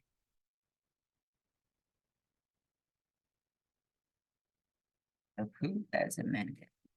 All right, next one, new business, discussion and possible action regarding a first reading of policy P4115.3, evaluation of coaches. Matthew, would you like to read that motion? Sure. I move that we approve policy 4115.3, evaluation of coaches as a first reading. Do I have a second? Second, Thomas. Second, Ian? Okay. Okay, discussion. We had a lively discussion. I really want to express my thanks to Mr. Romano. I found him very forthcoming. We had a couple of debates. What you have in front of you will be altered before it comes from a second reading. We shared a couple of, I want to call them concerns, observations, which he agreed that he would take into account and is going to bring back a revised proposal for us to look at. But we're well along on the way. And I think he was also going to address the evaluation process within the regulations that he, said he would share with the board as well, although that's not what's voted on, but I think that will help to Mhm. explain Yeah, the process. and the initial part did not, to my satisfaction, contain a standardized format for evaluations because not all coaches are evaluated by the same person. So this will provide a framework that will be fair to everybody. Everybody have the same Try to be aligned with the expectations. teacher evaluation too, Yes. process, right? So we're looking forward to having another discussion and hopefully bringing you back something that we really can discuss. Okay. Any other comments? Mike? Just one, after the enumerated list there, it says the responsibility of all administrators, et cetera. I was wondering, just in the committee, just reflect on whether that paragraph is needed. Which one? It's the responsibility of all administrators, Okay. athletic coaches and other staff to recognize, I mean, it's saying something, but I don't know that it needs to be in this policy. I don't discount its importance in general, but I think it's really getting to the point that they have to participate in an evaluation process. right, so that maybe keep that last sentence, right? But Yeah. and then and the self-evaluation part is nice Yeah. after that. So I've written that down, so we will at least look at it together. Okay, thank you. You'll say that. Actually, Go ahead now. yeah, just add, so part of this, we're codifying in policy a process that in many respects is already has happened and is going, Mhm. has been ongoing for years. Like there are already annual reviews of code. That's Yeah, right. It's not, That's this right. is not a new Not new thing. process at all. And- That's following along. And then the other part is, I think as mentioned in your meeting, there, I guess there would be regulations that would go along with this. Mhm. And while usually we don't need to see the nitty gritty in regulations, it's probably worthwhile in those regs to have the evaluation form. That's right. Because I can see very interested public wanting to see that or us being able to point to it and say, this is how they're evaluated every year. So that's my thought on Similarly, that. what we do with the teacher eval, like we always make sure the board gets a chance to see what that looks like. Yeah. Great, thank you. You'll say it, Mike? Yep. Okay. Yeah, I'll vote for this as a first read, but I personally feel that we need some kind of a mission statement about our athletics and what we're trying to accomplish with athletics, aside from just winning, the first game and then the regionals and all that stuff. What are we trying to do for actual students? And this ties in because it's part of what are we basing our reviews on? Is it how well your team did? Did you win states or were you the last in the district? That's a great question. So I really think that goals need to be based on something a little bit more tangible, and having some kind of a mission statement, I think, is essential. And I would also like to see that surveys taken by students and possibly parents, and not for general review, but for the athletic director to review. So the athletic director can help assess the climate of the team in general and inclusion. Like, do all students feel included regardless of their skills that are on these teams? So things like that, just so that, I mean, everyone's heard, some teams, the coaching is very different from team to team to team. And maybe I don't know enough about all sports, but maybe it's needed in some sports and not others. But it would just be nice for the athletic director to be able to evaluate that climate in the reviews. So I'll respond to the two separate things separately. When we got the first proposal from Mr. Romano, I wrote him a long letter saying that I thought we needed a mission statement. And by the time he came to the meeting, there was a statement embedded that's going to come back in the following, correction. in the correction. So that's being addressed. Thank you, because I think it's important. With regard to your second question about a student survey, we did not, Ian, correct me if I'm wrong, or Andrea, we did not discuss that at all. I think we can certainly, maybe Susan, if you're going to speak to Mark, you could ask him if he would consider that and come back and include something like that in that. You've heard me say before, I think the students are a great source of information for the board and for all of our departments, and I really look forward to tapping their wisdom as often as possible, how the survey would be constructed. Wait, are you tying the survey into the evaluation? That's what I think I heard. Well, Adrian, what is it you want? So we don't do that for teachers or anybody else, do we? I don't think you can tie this survey into an evaluation. Well, it's not as, okay, why don't you say again, so I don't put words in your mouth, of what you would have that survey? Let's just have a survey, that's one thing, to see how the athletic department's doing. But if you're saying we're having a survey, we're gonna put the survey stuff in this evaluation policy, I don't think you can do that. I would definitely be against that. Well, I would be interested in discussion.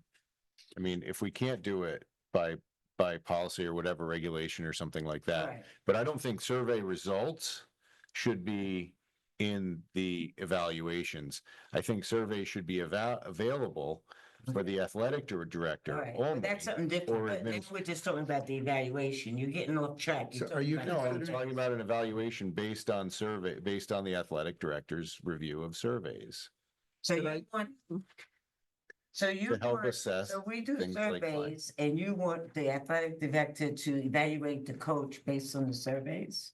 As one metric for the athletic director to review student surveys or parent Right, surveys but we or don't do both. that for teachers, do we? We don't do that for paras. I mean. we don't do it for I mean, these aren't custodians. teachers or paras, they're, But it's the same, you gotta be fair. You can't, I don't. Adrian, could I offer a possible solution for you? Oh, Would you consider making a referral to a cow to discuss whether or not it would be useful to have a survey of students for in sports teams for the internal use of the athletic department? Can I first ask Mark what's already being done and how he assesses that? Let me gather some information. I mean, to I'm see just what saying we that have done, if the right? committee investigates it and gets Mark's opinion, I mean, I will leave it to the committee to say, we couldn't do a survey, but we're trying to accomplish the goals in other ways. I'm not against doing a survey, but No. I'm saying if you're saying tie the survey to a coach's evaluation, that I'm against that. I'm not against surveying the athletic teams and seeing, in general, how things are going. And it might already be part of what they do. So let me find out. I don't think so. You know, I don't think so. My kids have done sports, We like can lots of find out. different sports. I don't ever remember We can being find asked out. how it goes. So you could make a referral to a cow and talk about that and involve Mark in that conversation as well. I don't think we need any more referrals. If you guys bring it up in the committee, I'll see what he said. We'll see what he says. I'm looking to get rid of referrals. That's a different discussion. I'm getting off. Get rid of them by You're discussing them. helping. But I do hear what you said, Bev, and I guess I concur. You've convinced me. Yeah, that's not. Okay, so Ian, I didn't say anything yet. No, I was gonna say, I agree that I think tying a survey to an evaluation would be a problematic approach. But I think there is value in having some sort of climate survey coming out of the athletic I'm for department, that. I said. which I'd be curious to know what is happening in that department. But yeah, as far as like, one of the reasons I voted for this as a first read out of committee was to bring it to the board for this sort of input. As far as like the mission statement goes, one of the things I was asking the athletic director about was like a sense of what are the shared values across all athletic teams? What are we trying to accomplish from a holistic point of view? And I know that there are a number of board members that had some thoughts along those lines of like ways, different ways to evaluate how athletics are used in our community here. And what do we value out of athletics beyond just, trophies on a shelf, which, are nice. But, so I just want to kind of open the floor and encourage board members to kind of engage with this and that on that level, because that's what I came here to hear. Thanks. Dean, Well, we could always just adopt a really holistic approach, just adopt the ancient Greek rule, which was for education, which was a sound mind and a sound body. Mhm. There you go. It's a That great pretty much mission covers statement. everything. Mhm. Like teaching and learning. Yeah. They didn't have vaping back then. They didn't have vaping back then. Mike, But I That you think can some of vote. that other mission is in the, is in some of the student athletic handbooks, basically. But I think what we do need, I've looked through board policies, so there needs to be another policy. Like just asserts what our values are for athletics, and there probably should be something like that for other activities too, extracurriculars. That we can then point to and say like, we have student athletics because you're developing, as mentioned in the meeting, developing leadership, character, teamwork, as well as, physical activity and things like that. So another, like, kind of a policy outside of this that says what our values are, like you're talking about, would be wonderful. Well, even the board used to have belief statements. I have to find that document, Yeah. but they had a set of beliefs probably when you were Yeah. here before that kind of drove the mission and then drove the goals. So they were really good beliefs. I mean, you could look at them again and you might even believe in them still. Susan, perhaps Mark would like to listen to this portion of the meeting soon, so he can hear the different. I'll tell him that. get a base to listen. Yeah, he's gonna. Tell him what, how many minutes into the meetings to listen. How you go Yeah, down 3 not- hours. yeah. Timestamps, yeah. Yeah, nice. All right. So, Are all we those going- in favor of adopting P 4115.3 as a first reading, say aye. Aye. Opposed? Thank you, Jay.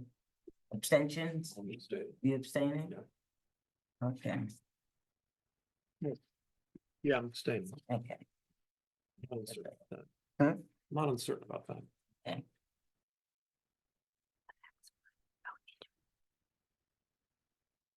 All right, next is discussion and possible action regarding recognition of National Teacher Day. Mike, you want to read that? Yes, I move to recognize May 6, 2025 as National Teachers Day and to direct the superintendent of schools to send a letter of appreciation to the teachers. Do I have a Second. Thank you, Jay. Any conversation? They should get more than one day, but this Yeah.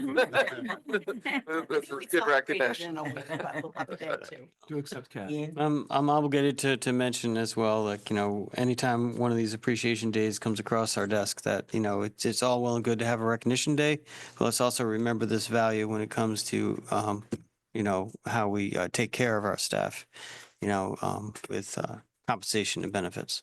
Whose side do you want? I'm on the side of a district. A The hard thing holistic, is, I mean, everybody I in the think you district. feel that way, but the hard thing is putting that in the budget and getting the Yeah. budget passed Yeah. with that. So we have to be realistic. I mean. I know, I'm just saying, like, I'm not attaching a number to it. I'm just saying, remember Pay it. teachers more too. I think they, Yeah. but, got a budget too. What are you smiling at, Matthew? I'm just smiling at you. All right, any other discussion? This was for this one and the next one. Are there any other events besides a letter? Do they Yeah. have exciting things for National Oh, they Teachers do. Day? They do. The whole schools really support and the para educators. I think they do luncheons and they do special things at each school and to recognize our teachers. I want to just say thank you to all the teachers. We really appreciate everything you do every day for our students and to help this school system advance and be the school system that people will look up to and people would want to send their children to. So thank you. All right, all those in favor? Jay? Yeah, I just wanted to add on to what you said, Bev. Some of my fondest memories are of the teachers that shaped my life. And I also want to give a special shout out to those that have been online for 3.5 hours listening to me tonight. Thank you. All right, so all those in favor of recognition of National Teachers Day, say aye. Aye. Opposed? Aye. Abstentions? So approved. The next one, Dean, you want to get the next one? Sir. I move to recognize May 7th, 2025 as National School Nurse Day and to direct the superintendent of schools to send a letter of appreciation to the nurses. Second, Andrea? Any discussion or comments, Ian? Same as I said before, but now it's more interesting because the nurses are in our direct employ. So we have more influence in how we take care of them. Mike? So when we go through our budget, we have school nurses and then I think we have health aides, school health aides.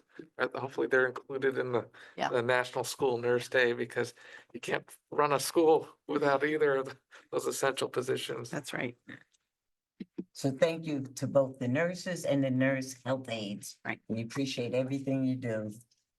Again, for our students. All right, all those in favor of the National School Nurse Day on May 7th, say aye. Aye. Aye. Opposed? Abstentions? Approved.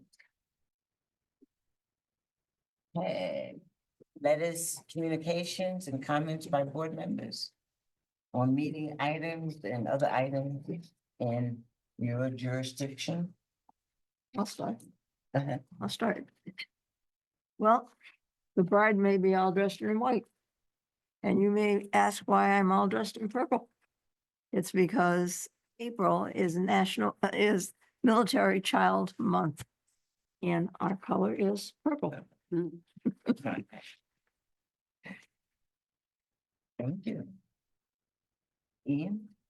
Couple of things. One, in regards to the communications that we received from the Department of Ed and the meeting that we had on the 22nd. While I understand the reasoning and I respect the reasoning of my colleagues on the vote to sign the reminder of legal obligations letter. And in this case, like the legal language was definitely like, once you actually get down to the details of it, was not as heavy-handed as it may have been portrayed in the Dear Colleague letter that we received in February. But in all, just moving forward, one thing that I was a little concerned about was the fact that there was an ongoing court case and appeal that does have influence or could have influence on how we voted. And that was not necessarily included in all our preparation for that meeting. Those are details that I did my own research on and brought towards the board and mentioned and discussed that night. And now that there's been an injunction, a block on that, and there's been some rulings as far as like how much influence the U.S. Department of Ed has on withholding funds and in that light, in that regard, with those contexts and framework. I just want to be sure that, as we move forward, I would encourage the administration and our attorneys to work together with the chair and the leadership of this body to make sure that we have fully informed packages as far as like the current state of play. And I'm thinking back to something earlier this year where we had to revise one of our policies in regards to gender identification and classified. And we were tracking and looked into whether or not there was an ongoing court case. There was an injunction that was held up and no appeal. And so we kind of like went with what was stated because there was nothing in play. In this case, there's a lot in play. And I anticipate that, these sorts of actions coming from the United States Department of Education are not going to stop anytime soon. So I would just encourage all of us to be aware and track the court cases and stay abreast of that and let's keep that in the conversation as we deliberate on these things. And I would have liked to have had a more articulated attorney's opinion on hand that night, the 22nd, to get an assessment, since we were expecting a ruling to come out 2 days after that meeting. And in fact, one did, that blocked the authority to withhold funds the way that they were asserting, the way the Department of Ed, the Federal Department of Ed asserted they could.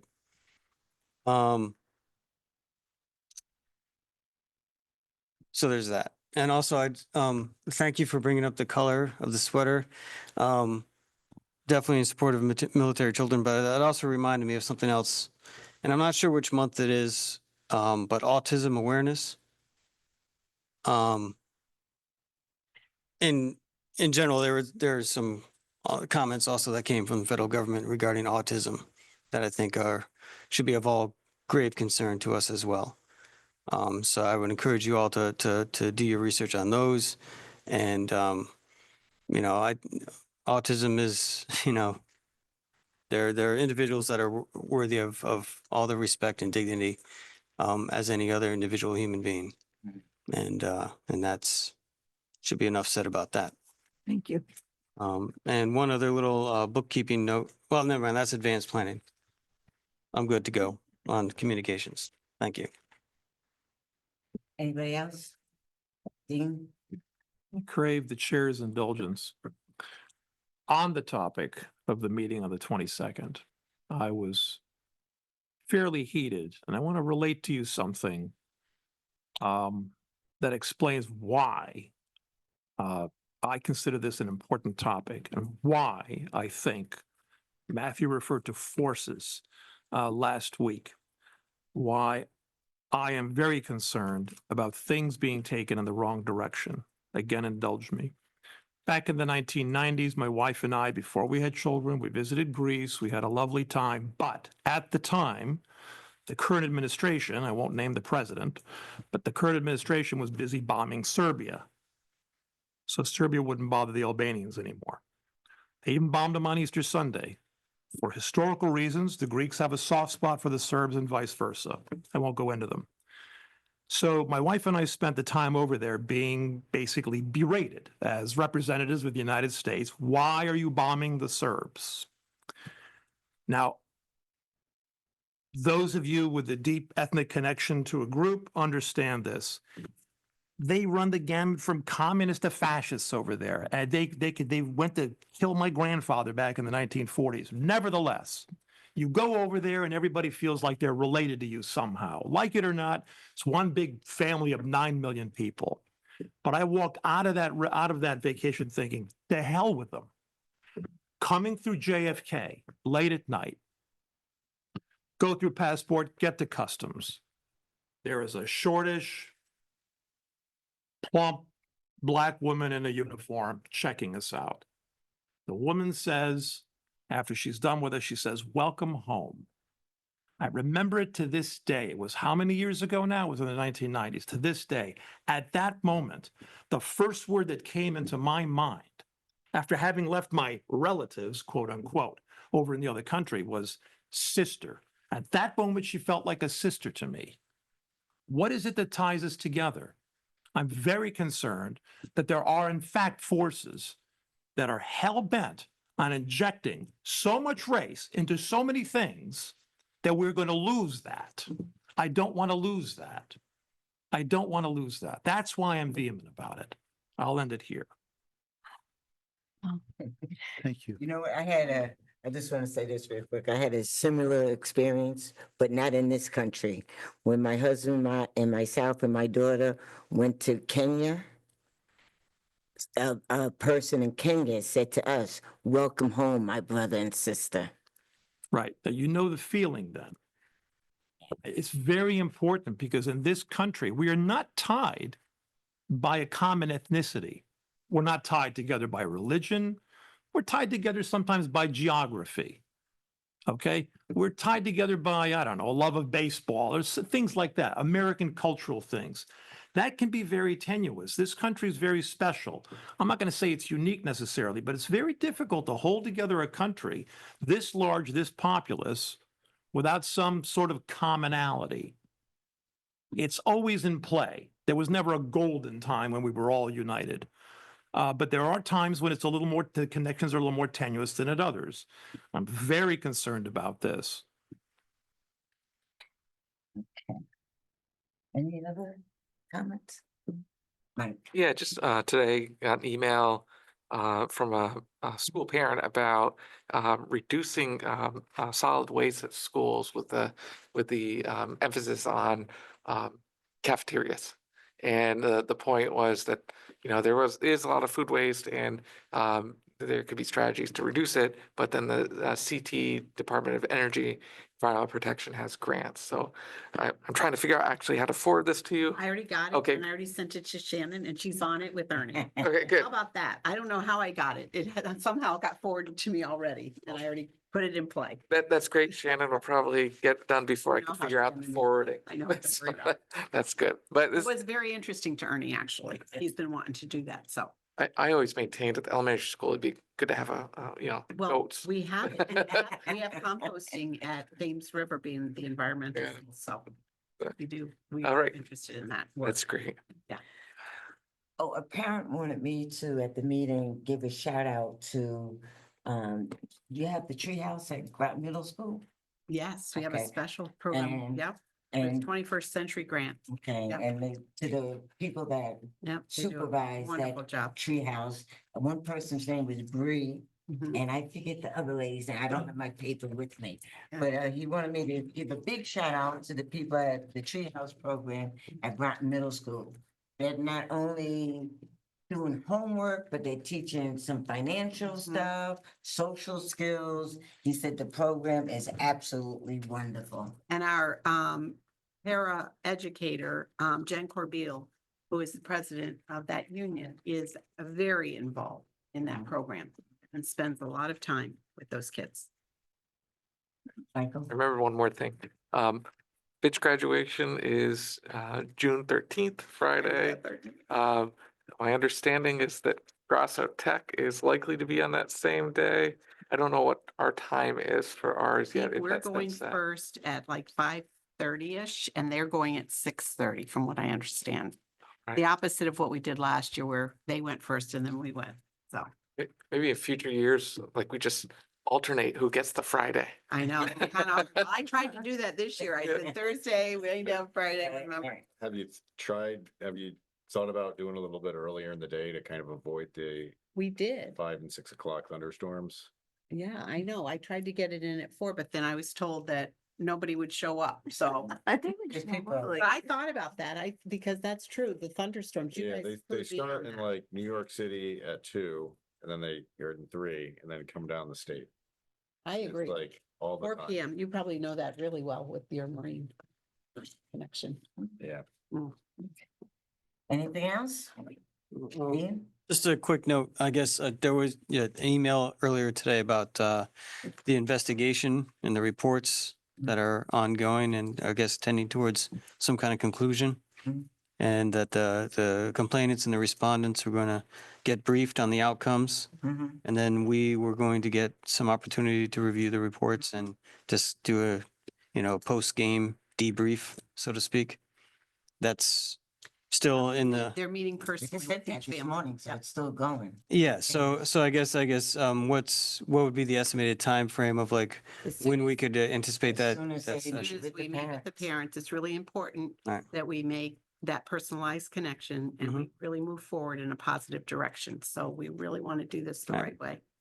Because there's also some, policy committee referrals that, might be Well, the- impacted by that review. We'll have to They wait can till- wait. Yeah, Okay. wait, yeah. No rush. Thank you. Okay, advanced planning? Just wanted to note that May 20th will be the ad hoc budget procedure committee next meeting Okay. at 6:30. I was I got the minutes done within the 7-day window, but they were on the back end of that window. Was it approved though by Adrian Johnson? No, they haven't been approved by anyone yet. I just submitted them about 6 hours ago. Okay. I don't think we have anything for tomorrow. Wednesday, 5 o'clock is our board retreat. I hope everyone can be there. It wouldn't be a good retreat if we don't have everybody's part of the conversation. So that's Wednesday at 5 at the Nautilus Museum. Museum in the classroom upstairs. Yeah. And then don't forget, Thursday is the RTM, the full RTM meeting for our budget. We're not the first on the agenda, but it starts at 6, maybe we'll be on by 7. So, and then, Just a question, the format for that, are we going to be, is it just going to be the chair and the superintendent available for questions and responses? yes. Okay, so if a board member wanted to We advocate, got public comments. very well, thank you. The only thing I was gonna suggest, but I didn't talk to Adrian yet, I'll talk to you now in public, that he did such a great job. I would like him to answer the questions on the budget. I'll sit up there. But you did such a great job with the RTM, and JC has told me he will allow you to take lead in that I don't meeting. know if I want to take the lead, but I will answer what I can. Okay. Thank you. You're welcome. You did a great job. Yeah. Thanks. Yes. Yeah, So, I would second and third that. Yeah, definitely. so, Thank you. I talked to JC, it's like, I need Adrian to, that budget is not my strength. Budget is your strength. And I sent something out to all of you. You might not have gotten it in the email. It was kind of towards the end, but with the presentation that we gave the Ed Committee and also a memo from Beverly and I that kind of states the oversight of the budget. So take a look at that and any feedback is welcome. Can we So go to right- answer your question, it'll be myself, Adrian, and Susan. Understood. But any other board member that wants to advocate Can can we do show it up under remotely? public comment. Yeah, but you could do it remotely, but if you can come, because if we're there as a Okay. board, it All right. speaks, you know. That answered my question. Yeah. All right, anything else? Just on the RTM meeting, so when the CIPs come up, are they okay to have the, the directors that talk about the CIP? Oh, yeah, Talk to- Sam will be up there, yeah. Okay. And Clint will be available for that night too? Yeah. You do. Okay. It should be. Yep. Okay, anything else? Okay. Motion to adjourn. Second. Second. Okay, motion to adjourn, Andrea, second by Mike, all those in favor? Yeah, yeah, yeah. Aye. I know. I'm with you.